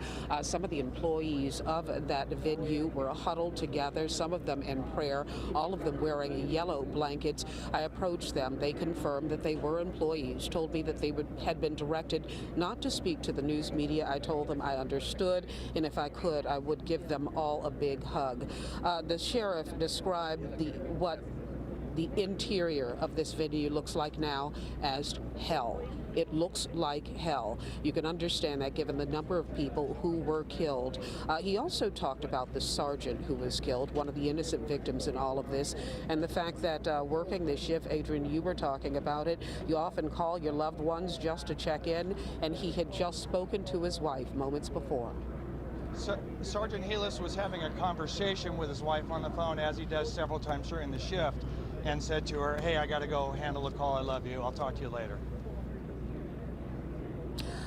Now all of us want to know more about Ian David Long, the suspect in all of this. He was killed. The sheriff believes that he killed himself, but again, this investigation is going to take some time. You have so many victims, and there are no security cameras or no video, we're told, of the inside of the venue. We do not know exactly what took place, as we always go and canvass for videotape. In this case, he says there is none, but we have all of these witness accounts about what happened, and the sheriff has heard about what some of the people did to get out to safety. All right, Tony, thank you so much. Again, we've been talking about how this affects the entire community, and we just got this tweet in from the Los Angeles Rams that I think we want to put up for you. Again, this affects not only the different neighborhoods, but the sports teams, because these players, they set up to live here with their families, and certainly this hits home. The Rams trained near the scene of the shooting about 10 minutes away at Cal Lutheran University. We've been hearing from McCollum Medina from some of the survivors. They actually went to the chapel right after surviving the shooting overnight because they just needed some peace of mind. And we got some further information right here, right? Yeah, they sent out a tweet. They said the organization is heartbroken by the horrific shooting that took place last night in our community of Thousand Oaks. Our hearts and prayers are with the victims, their families, and our entire community. And we're going to keep hearing more and more from people who have been affected by this. It's at a time like this when we have news that is so tragic, you almost can't comprehend it. People just need to reach out in some way, and that's what they're doing. Let's go to John Caddy's Klimak. He's been covering for this as well, and he has much more. We are unfortunately waiting for the transport of that hero's body. John? Yeah, unfortunately, we know this process too well because we cover it so often. We know that there's going to be a procession that will take us from the hospital here to the medical examiner's office. We know that right now people are already making the plans for this sergeant's funeral.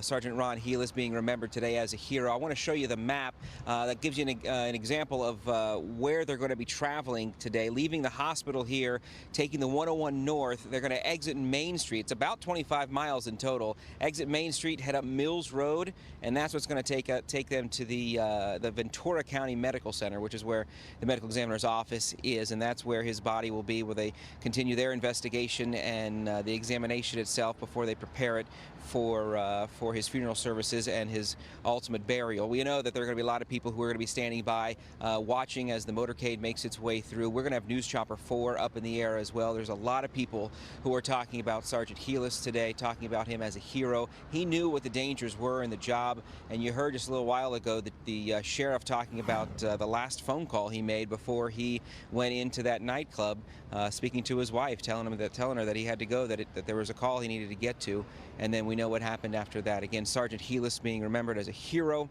A lot of people talking about that now, and we're just waiting for this motorcade to begin. 10 o'clock is the time they're going to do that. At about 9:30, so in about an hour and a half is when they're going to start closing off the road here in front of the hospital, and then they're going to be bringing in quite a few different patrol units from not just Ventura County, but we're expecting to see it from around Southern California already. We know that we've already seen some LA County Sheriff deputies come through as well, but everybody just preparing now for what is to be about a 30-minute drive from the hospital here to the medical examiner's office, again starting at 10 o'clock, and we're going to bring that to you live, guys.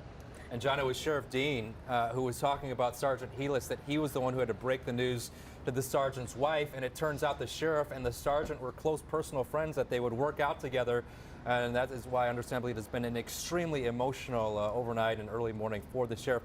John, you were talking with the public information officer out there who was giving you some insight into this procession, and unfortunately, as you've mentioned, we have covered too many of these, but at the same time, he provided some insight for people who have never seen something like this before and can participate. He gave you some insight. Can you share and describe what he told you?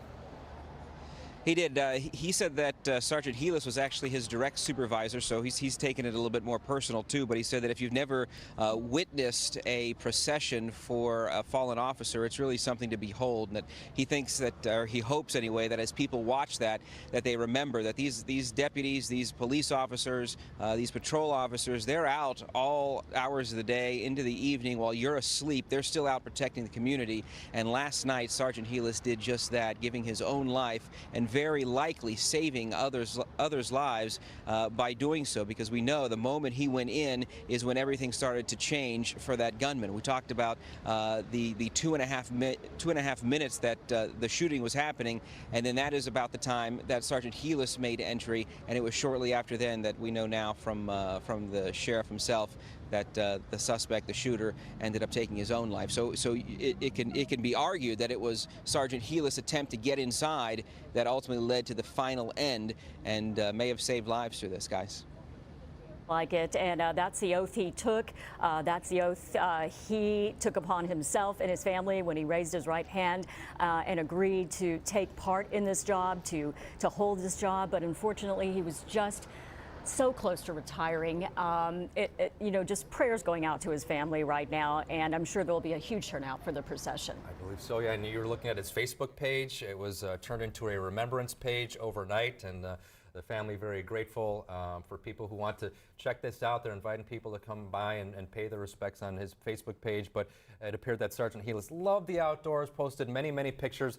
Not exactly sure right here. We do know that he did have a son, and it looks like that might be his son in the photograph here on Facebook. But we know that Sergeant Heelys is survived by a wife and a son, and the sheriff said that he lived for his job. He lived it and he breathed it, and he really cared about his community, and again, lived in Moore Park, which is so close to where all this transpired. Absolutely. The same general area, the same community, and he went in there not knowing what to expect and may have turned this whole thing around. Who knows how many lives he saved by his fearless actions and what he did as he walked into that bar last night. Yeah, the sheriff saying that he saved many people's lives and most definitely lived a hero and died a hero. And you're taking a look at some of the video right now, the chaotic moments when all this was unfolding. That was right around 11:20 last night, so we're looking at just about 9 hours ago or so.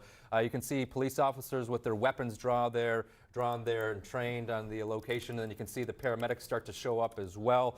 There's just a chaotic situation unfolding at the Borderline Bar and Grill. Shots fired, and again, Sergeant Heelys heard the reports of the shots being fired. He responded along with a CHP officer, so you got members from two different law enforcement agencies responding to this bar, and it was when Sergeant Heelys went inside. He was shot, and we do understand that he was pulled out, presumably by that CHP officer, was then rushed to a hospital where he later passed away. Yeah, this was a college night. This was something that a lot of people in the area are very familiar with. It's been ongoing. This is an iconic bar, country music fans, and this was college night. So we had people from various colleges attending, and they've described it as their happy place, their safe place. They went with friends. Many cases were, 12 friends. We all knew each other. We're family. They knew the people at the front door.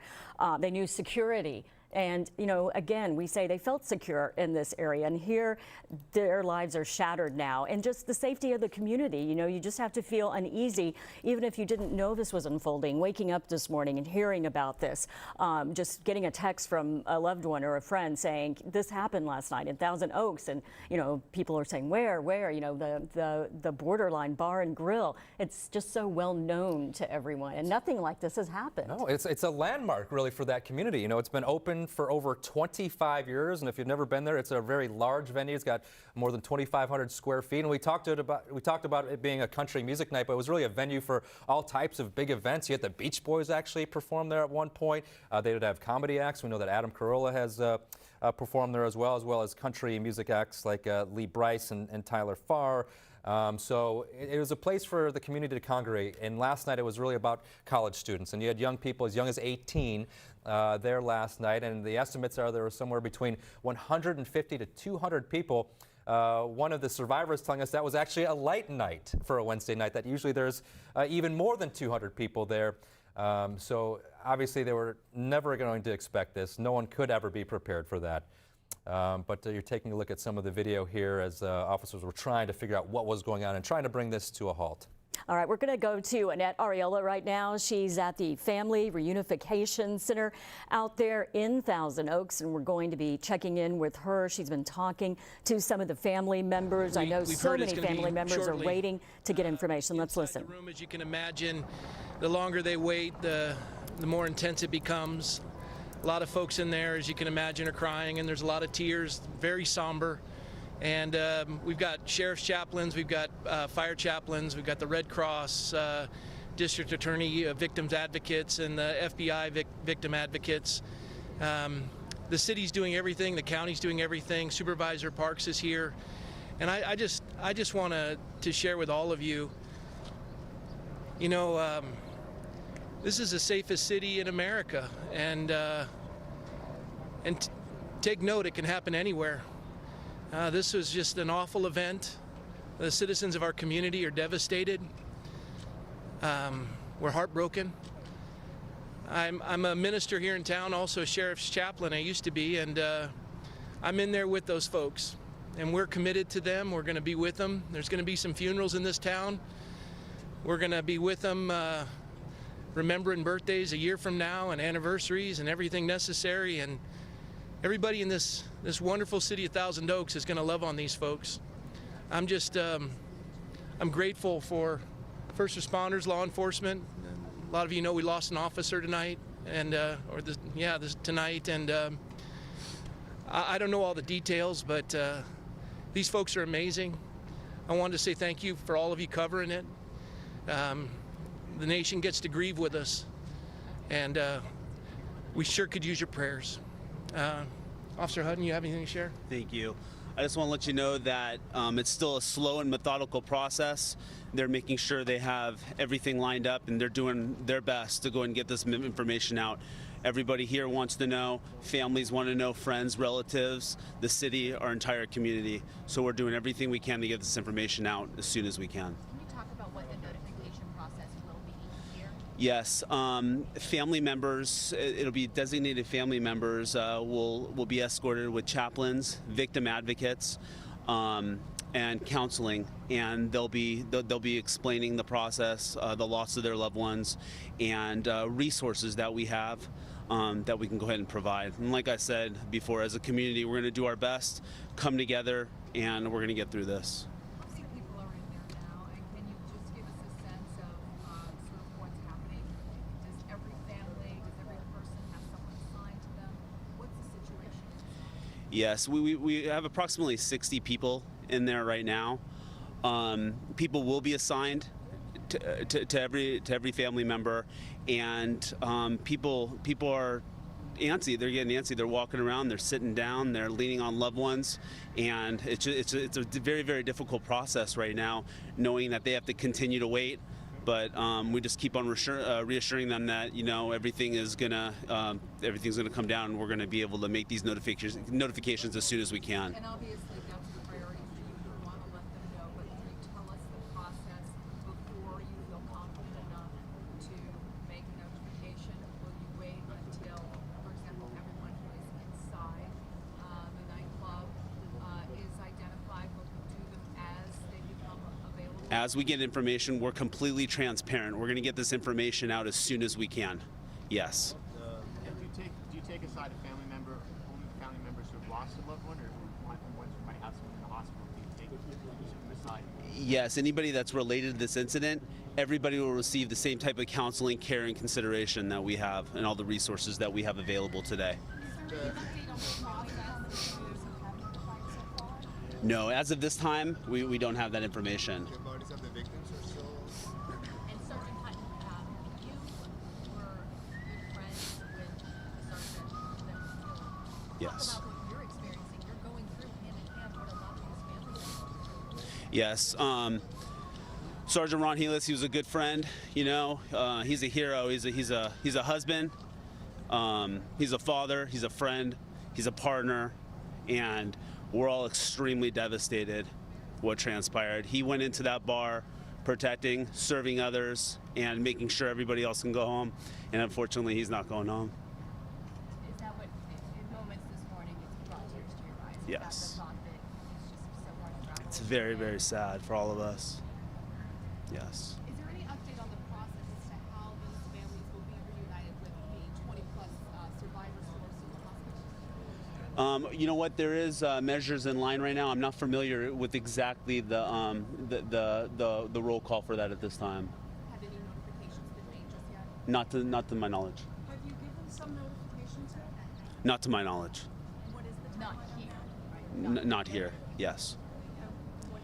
You know what? I wasn't updated on the exact timeline when these notifications are going to be made, but like I said, we're just awaiting the information. I'm in there, and right when notifications get made, I'll make sure everybody knows. What information are you guys still waiting for? We're waiting for the actual information from the deceased, and we're making sure that we have next of kin and family available on scene, on site. Excuse me, how does it work? Do you notify the family and then the family member has to go see the body to recognize it? Is that how it works? Yes, there's various representatives that will take the family over for these notifications. Thank you. Every family member of the deceased has been contacted?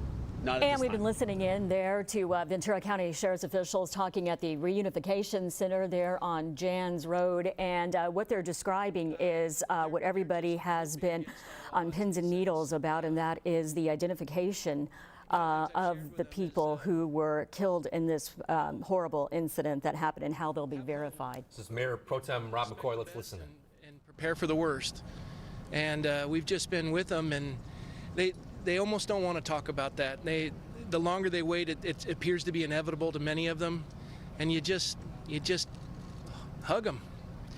And we saw you console, just hug Jason Kaufman out here earlier this morning. How do you prepare yourself mentally to do that? Well, with countless other families here.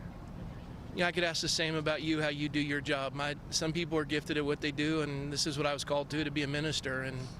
And I couldn't do what you do, that's for sure. And it's just one of those things that you go into life and you just want to build a community, and no community should have to deal with this. This is just awful. And we just have to pick up the pieces of the mess some idiot made, and we're going to do it. We're going to care for every member of this community. Mayor Pro Tem, you know some of these families personally, correct? Yeah, congregants, and yeah, it's personal. For you, and how do you move forward with something like this? You know, you never forget it. You get stronger going through it. You surround them in a community. A lot of talking from their end and a lot of listening from our end. Empathy, patience. They're going to work through all kinds of emotions. They're going to go through every stage of grief. And we need folks to be around them every step of the way. And they will be. This is a community that stands together, and it's just a remarkable, I want everyone to know what a remarkable city Thousand Oaks is. You'll be gone long after all this is settled, but trust me, the folks in this community will be loving on these families and caring for them long after the media is gone. And Mr. McCoy, picking up on that, you know some of the congregants here that you're the pastor, including some that are waiting to find out about their loved ones. Can you talk a little bit more about that and what you're saying? You know personally in this situation, it's very difficult. Yeah, just get ready, be prepared. This is going to be the worst news you've ever received. You're going to get through this. We're going to be with you. I have a, for what it's worth, I have a prayer.com app, and I'll pull that out and I'll just show them all the people praying for you right now. Name after name after name. It's just scrolling as people are praying. The comfort of that, people think it's trite to say, well, all they have are our thoughts and prayers. It is so profound for the folks in there. And that's what this community does. We gather together and we just take good care of them. So. What's your congregation family members that were involved? I'm sorry? Was there any good news? Was somebody found? Not at this point that I've witnessed. I didn't quite understand. Has anyone received notification that their family member has? I'm not aware of that.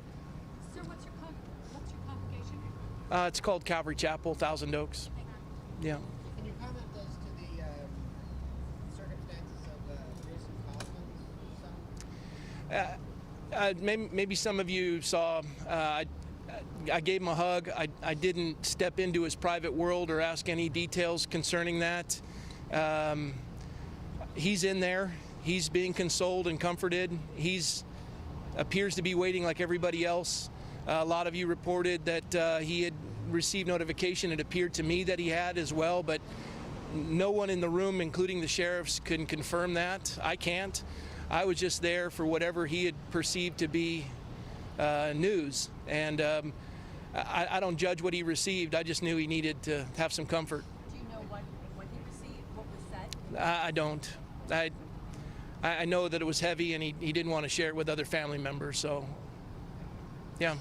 Well, thank you very much, everybody, and thank you for your coverage of this. Our community desperately needs it, and again, for everyone in this country, please keep our city in prayer. We're grateful for all of you. Thank you. Well, that is the Mayor Pro Tem of Thousand Oaks there, and we saw him earlier this morning hugging a father who is waiting for information about his son, who has been missing ever since this shooting occurred. Obviously, this is a gut-wrenching time for so many parents right now. We know that that's at the reunification center there where the Mayor Pro Tem was just speaking. And you have 50 to 60 people waiting inside right now, waiting to hear how their loved ones are doing. Did their sons, did their daughters make it? And so far, no answers have been given. But when we did hear from the sheriff a little bit earlier in this hour, he said he's very cognizant that this is essentially hell on earth for these parents to be waiting like this. And he's saying he's trying to get in touch with them and notify them one way or the other as quickly as possible. And so the chaplain described them getting antsy. You can just imagine they don't know. They haven't heard. Many of them trying to call their cell phones and not getting any answer. They don't know whether they are still in there and the worst has happened, or if they're possibly at one of the local hospitals and they're receiving treatment, or who knows, and they simply can't get a hold of them. So it's impossible to explain what they must be feeling and how they just want any information. We heard from a father this morning. NBC4's Robert Kovacic was speaking to a father this morning who was looking for his adult son, and he said that he had not heard from his son, that he had called his son numerous times, and he was just standing there while Robert was talking with him and just continuously calling him, hoping, praying, wishing that he would answer the phone, and there had been no answer. And as far as we know, they have not been able to reunite just yet. But it just gives you an idea of the anguish that some of these parents were going through, not having any answers or information or details at this time. And you can so understand that. They have nothing else they can do. You would just call and call and call, hoping that someone would answer, that you could find out something. But what we heard there from sheriff's officials, they are working as quickly as they can to get the reunification process underway. They want to make sure next of kin can be notified, and they do this accurately. And you have to feel for them, because at the same time they're trying to do this for these people, they have lost one of their own. So there's a lot of grieving, a lot of just tension and hurt happening right now. But they did describe what would be happening inside. They said there are about 60 people inside there, and the notification process would be very transparent. They said the family members would be escorted by a chaplain or by some type of family services member, and that counseling would be available, and many resources also made available to the families. And he stressed over and over again how tight-knit the community was and how these people would not be alone. And even after the story faded, which I doubt it ever will, we still remember all the shootings that have occurred, and I think they hurt us all. But after the coverage dies down, the community will still hold together. News Chopper 4 Alpha over the crime scene right now, and that is where we find NBC4's Tony Ginyard on the ground. She has been covering this story for hours. Tony, what do you have? Good morning. We are just down the street from where the shooting took place, and very early this morning, one of the people that I spoke with was Sarah Silikula, who is a resident in the area, and she did what she could when you realized something was wrong. I want to bring, first of all, our viewers up to date. Your daughters tend to go to this venue. They had friends who were there last night. This morning, they did not know if they were okay. What have you learned? Have your daughters connected? Originally, she was when our daughter was talking to a friend of hers who was hiding in the bathroom. We haven't been able to reach her. And the other friend was able to leave before the shooting started. And this is one of your 8 children. So you're a mom, number 7, and you're a mom who cares. You came out here, you heard silence, and that's what made you realize something was wrong. That's what's ironic, is around here it's very, very quiet. And this club has music going, and usually in the evenings you can hear it. And especially when I'm expecting my kids to be over there, I can hear, oh, okay, the dancing started. And the kids are dancing now. And the music went silent. And I thought, okay, well, that's a little odd. Maybe they shut down early. I should expect the kids home soon is what I was thinking. And then you can hear the sirens. And as the first sirens start to show up, I walk outside. We live right around the corner from the shooting. And as I'm walking out the door, my daughter calls and says, one of my other daughters calls and says, don't go outside. There's been a mass shooting at Borderline. I said, well, who's there right now? Which one of your friends? Which one of my kids are there? Who's there? And we quickly count for everybody. And then as soon as she said my friends were hiding there, I just thought, okay, well, I've got to go down there. I've got to see what I can do. These kids, they're just like my kids, you know? They all grew up together. You and I shared a bit of a moment this morning because we realized that we were around the same group of people. They were all huddled together. They were all had wrapped up in yellow blankets, and I approached them and found out that they were employees. You had some one-on-one contact with them, more than I did. Yeah, they were hiding in the bathroom. They heard the shooter coming closer to them. And they thought they were next. The bathroom door opened, a gun poked through, and they thought it was the shooter, but it was a law enforcement officer. She said she was telling everybody out. The moment she saw the officer, she knew she was safe. Tears just came streaming down her face, and she didn't stop. I didn't see her stop crying the whole time I was with her. You also relayed one interaction you had with, or witnessed 2 young men. They thought the other was dead. Remember that? We were standing right there, and these 2 guys saw each other in the crowd and ran for each other, grabbed each other, and I was videotaping it. And they just said, I thought you were dead. I thought you were dead. Well, where's so-and-so? Well, she's been shot. She's at the hospital. Let's go. And they went. And You know, Sarah, we're talking about this, and it is graphic in a sense. It's heartbreaking across the board. Yet you have your 11-year-old here, and how do you have the conversation about what happened here in your own community? And may I speak? Yeah. 11 years old, what do you understand of this, or do you understand it at all? I understand that there's a bad man just going in and shooting someone that maybe has a point. Maybe they knew someone, maybe they like had bad business with someone, maybe stuff like that. And but you just don't know. Yeah, you don't know, and because he's dead, and you don't know what his point of view maybe was, and what his goal was to do. Like, what's your point to just go shoot people? Because it's such a bad thing. Yeah, it's crazy. Who just walks into a bar that kids are having fun trying to have their college life and shoot them? Because there's really no point to that. It's not gonna, the only thing it's gonna do is make people afraid.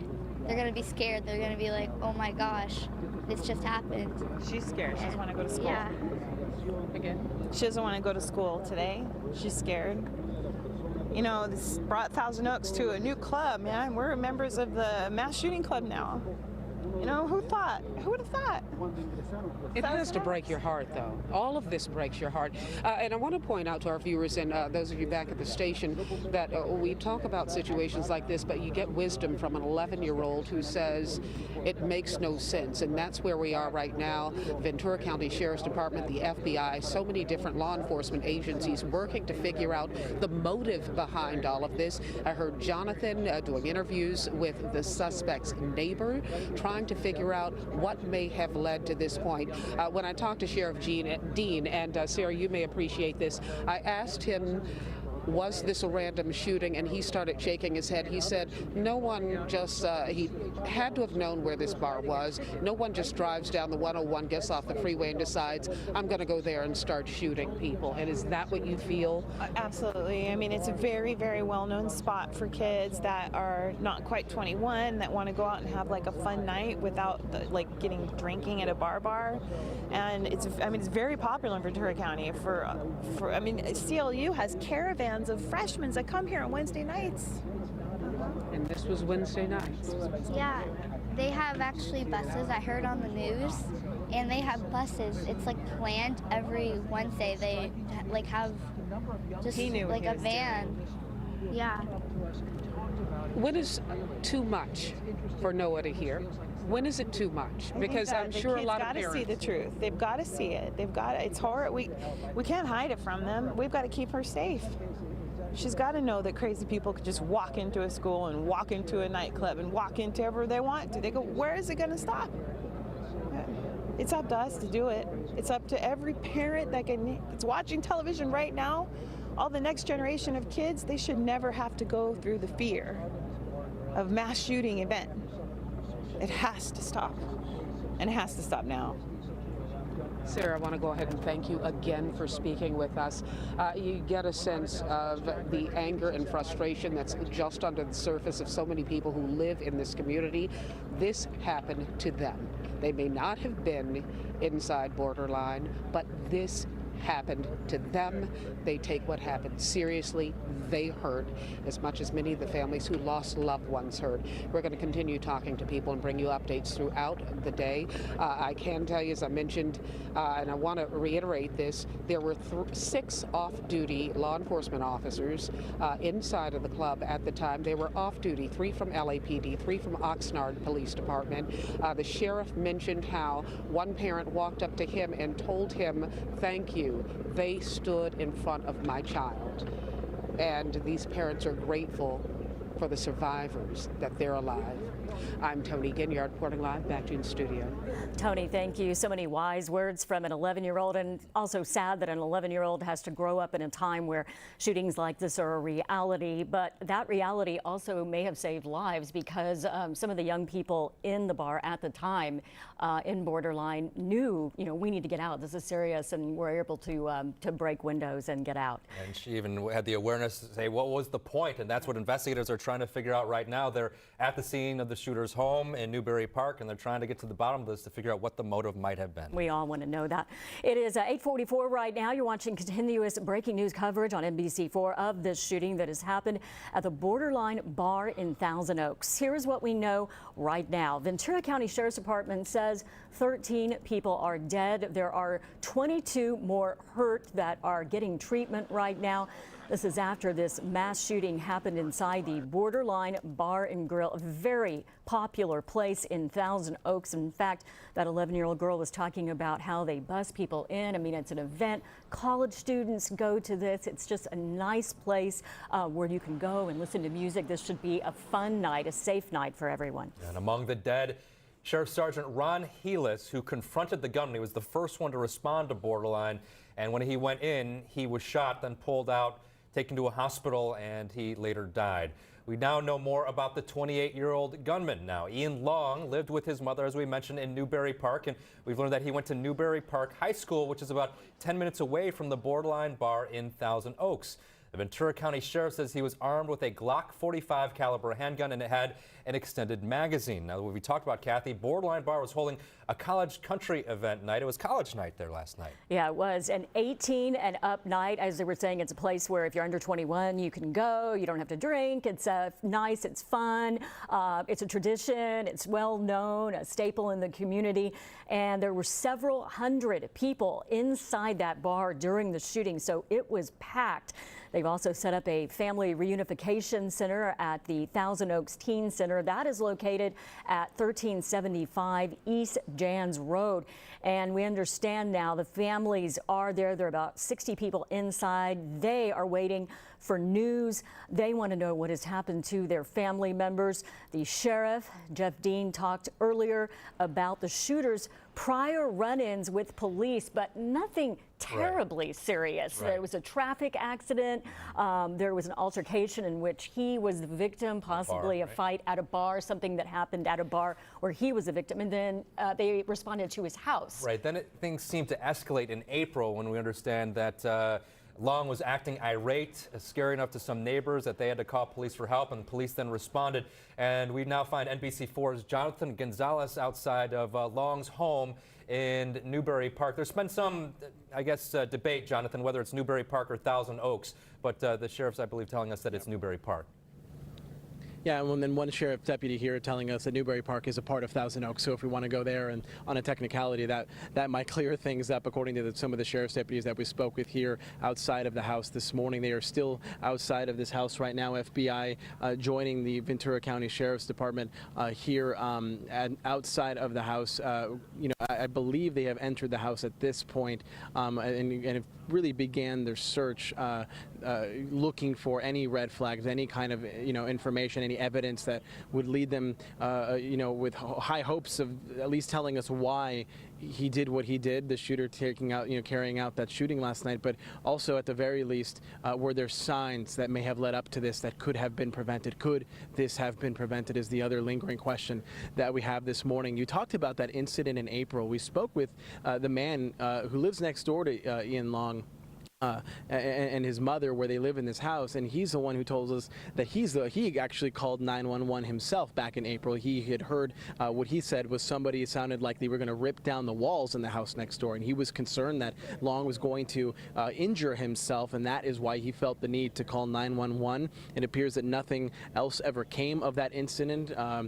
Obviously it could have been a mental health issue, but nothing doesn't appear that police may have followed up or anything. That's still part of the investigation. But multiple neighbors recall that incident because it's a quiet street here in Newbury Park. Here on Fowler Avenue, so quiet. In fact, we just talked to off camera a couple neighbors. They were watching the news like many people are this morning and waking up to this horrific news. Looked outside and said, looked at the news and said, wait, what do you mean Fowler Avenue? I live on Fowler Avenue. And they came up and just chatted with me for the last 5 or 10 minutes or so, and it was a father and his son, and the father telling me and the son saying that the son actually met his girlfriend at Borderline, and they're still together, and it's a special place for them. And it just goes to show, Kathy, you were talking about the popularity of this bar, and I always keep saying all morning, sounding like a broken record, but a bar really doesn't describe this well enough. I feel like it's more of a venue where people can go and they can dance and they can watch shows. And you guys talked about the multiple bands and performers over the years that have been there, and it's accessible. It's a special place in this community. Everyone this morning that we talked to, the survivors, they kept saying it was like family for them. They may not know the names of the people they see every week when they go on a Wednesday or a Thursday or Friday, whatever day it may be, but they know the faces and they know them well, and they mingle and they talk, and that's why they feel like they're more than just friends. They're like family. And when I've been getting text messages myself continuously all morning from friends, and I grew up in the Valley, and we used to come up here because of how special this place was. It's 18 and over. It's more accessible to more college students. If you hang out with a group where you have people over 21 and under 21, it was a nice place to go and just have fun. It's a very enjoyable experience there, and so to think that this could happen there, I think that's why everybody here is stunned today. So the investigation happening inside the home, FBI, Ventura County Sheriff's hoping to find something inside of that house. I believe we're showing you some new video of the raid, and I'm not sure, I believe this is happening here at the home. And again, were there any signs? Were there any letters? Was there any evidence or any weapons? Anything that could have been left behind by the shooter to indicate that this was going to happen, or that this could have been prevented? The mother she is obviously talking with investigators. We do not believe that she is here at this time. The other thing investigators are doing is they're going house to house. They've been canvassing the neighborhood, knocking on doors early this morning, trying to talk to neighbors to get any kind of perspective about what the shooter was like in his final days, in his final months. And they woke up to the horrific news that this happened in their community, just like the rest of all of us. And then they had to find out that the shooter lived across the street or next door or vice versa. And so it's just a stunning scene here. This investigation is really getting underway. It's going to take some time. FBI agents flying in from across the country, ATF agents as well. And this is going to be a very thorough investigation as they try to get to the bottom of that question. Why did he do it? And that second question, could this have been prevented? Did anybody know about this prior to this shooting? Guys. Jonathan, thanks. And again, so many people have that question of who this man was and why did he do this. Ultimately, though, the focus is going to be on the victims and the heroism. We saw Sergeant Ron Heelys give the ultimate sacrifice. He died while responding to a call of shots being fired. He went to Borderline Bar and Grill. He was the first one in the door, and then he encountered that gunfire, and police believe that he may have saved many people's lives by exchanging fire, or at least engaging with the suspect, the gunman, at that time. Absolutely. I think it's without question that he is definitely a hero. When we talk about the outpouring of support, we're getting tweets right now from the LA County Sheriff's deputies. They're en route. Partners from across the area are getting ready to stand with their fellow brethren and to pay honor and respect to the officer who has fallen. John Caddy's Klimac is live at Los Robles Medical Center, where that sergeant passed away, and we're gearing up for what is going to be quite a procession in honor of this man.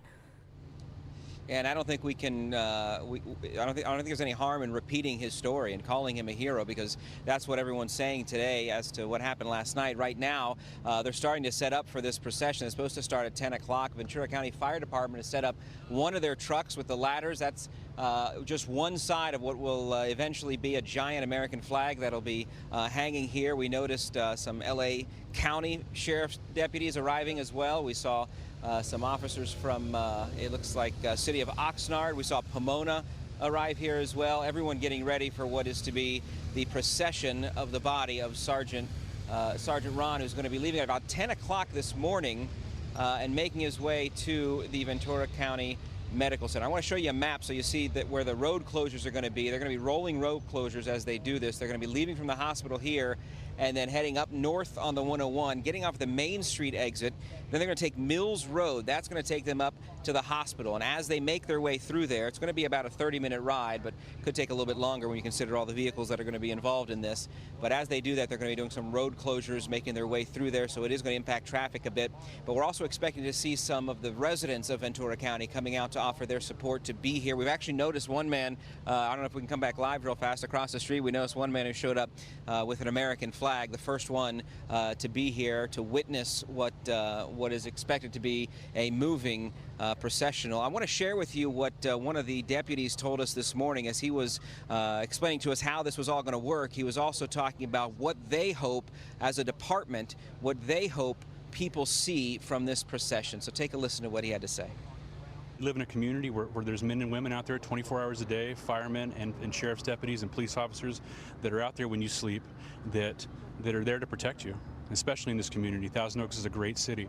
County Ventura is a great county, and Ron exemplifies that today. It doesn't surprise me one bit to hear that he was the first to go in, and he was one of the people to get out there and make a difference.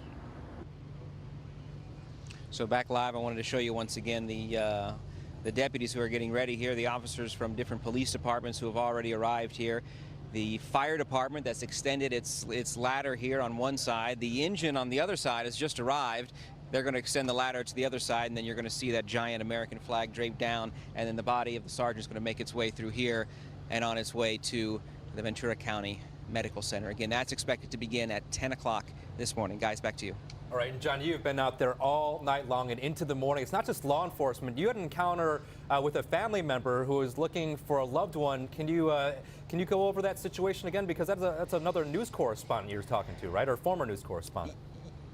Right, a former news correspondent. It's his niece. They're looking for her. And actually, I just checked in with his wife. It's Adam Housley. He used to work for Fox News. And I just checked in with his wife, and they still haven't heard. They're still holding out hope. They're posting pictures of their niece, hoping that somebody perhaps has spotted her at one of the area hospitals. We know that there are different hospitals that the victims went to, those who were involved in this. We don't know how many people showed up here at Los Robles. The hospital itself hasn't given us much information, but they're still hoping and praying that they're going to find their niece alive. They have not heard just yet. The latest that they had told us was that they did ping her cell phone, that the cell phone was still there at the borderline, so they're just waiting to see it, perhaps get the confirmation, even the sad confirmation, if that's what it's going to be, waiting to see what happens out of that. But as of yet, meaning just within the last 5 minutes or so, they're still posting messages on social media asking for help and trying to find out where she's at, guys. Yeah, I heard that they pinged the cell phone and that she was on the dance floor at the time this happened. So our hearts are with them. We hope they hear some news very quickly. John, thank you so much. We'll be getting back to you as the procession starts and throughout the morning. We get every indication that it's going to be a huge procession, and a lot of law enforcement, a lot of people from the community are going to show up. And we've been talking about the families, like John had just mentioned, an uncle and an aunt looking for a niece. Keep in mind that there are still some 20 to 25 people, maybe a little bit more, who are taken to hospitals with injuries. And those injuries, according to the sheriff, were all considered relatively minor compared to some of the other injuries that were obviously fatal. But people who were essentially trampled as they were trying to escape. Some of them breaking out the glass of the bar with bar stools and then climbing out and then getting their legs and their arms cut up and scratched up from that broken glass. But at that point, it was just about survival. It was about instincts. Yeah, they said there was no way to get out because basically there were smoke bombs going off. The front door was blocked. That's where the gunman came in. And so they had to find some way to escape. And you go back to that 11-year-old girl who was talking about, it's sad that this has to happen and she's growing up in this reality. But that probably saved lives, the fact that they knew immediately, we need to get out. We need to find a way out. And you're always thinking that when you're out now. Yeah. And we were talking to a survivor. He was in the bar at the time as a Moore Park college student. He says he was just hanging out with his friends. He was familiar with firearms, so he said that he recognized that sound almost immediately. And then he saw that this gunman point blank shot one or more people and then turned the gun at him and pointed the gun at him. And that's when he just dove for it, and he just waited. And he waited for his moment, waited for that moment, that attempt to escape. And once the gunman, he believes, was trying to reload, That's when he made a run for it through the kitchen and ran out as soon as he could. Yeah, and that, again, saving his life. We want to thank you for watching right now. We're coming up on 9 o'clock. You're watching continuous breaking news coverage here on NBC4 of this horrific shooting at the famous Borderline Bar in Thousand Oaks. So many people know this place, thought of it as a safe, fun place for many young people to go. In fact, it was college night there last night. It was college night, yeah. So you had students from Pepperdine and Cal Lutheran, as well as Moorpark College, as I just mentioned. Channel Islands. Yeah, Channel Islands, and we know that the Ventura County Sheriff's Department says 13 people have died and at least 20 to 25 have been hurt after the mass shooting inside the Bar and Grill in Thousand Oaks. And it's not just a bar and grill, it's really a venue. They have a whole bunch of activities there, and as we'd mentioned, it was college night last night, and estimated 150 to 200 people inside at the time. Yeah, and just like Las Vegas, it's a place where people go, they want to be happy, they're going to listen to positive music, you're having fun with friends. We've heard that over and over again. Nobody expected this to happen, and then all of a sudden the shooting breaks out, and we're seeing images like this. People just heartbroken, loved ones searching for family members now, and many just waiting to hear the tragic news. Just so gut-wrenching, and that is what is going on right now. We understand from the Sheriff's Department they're waiting for this verification process. They have to find next of kin. They have to identify bodies. It is a gruesome task. We, in fact, heard the sheriff describe it's like hell in there. Someone asked, what's it like in there? It's like hell. Right. And among the dead, we now know Sergeant Ron Heelys. He was killed. He was the first to respond with the Ventura County Sheriff's Department.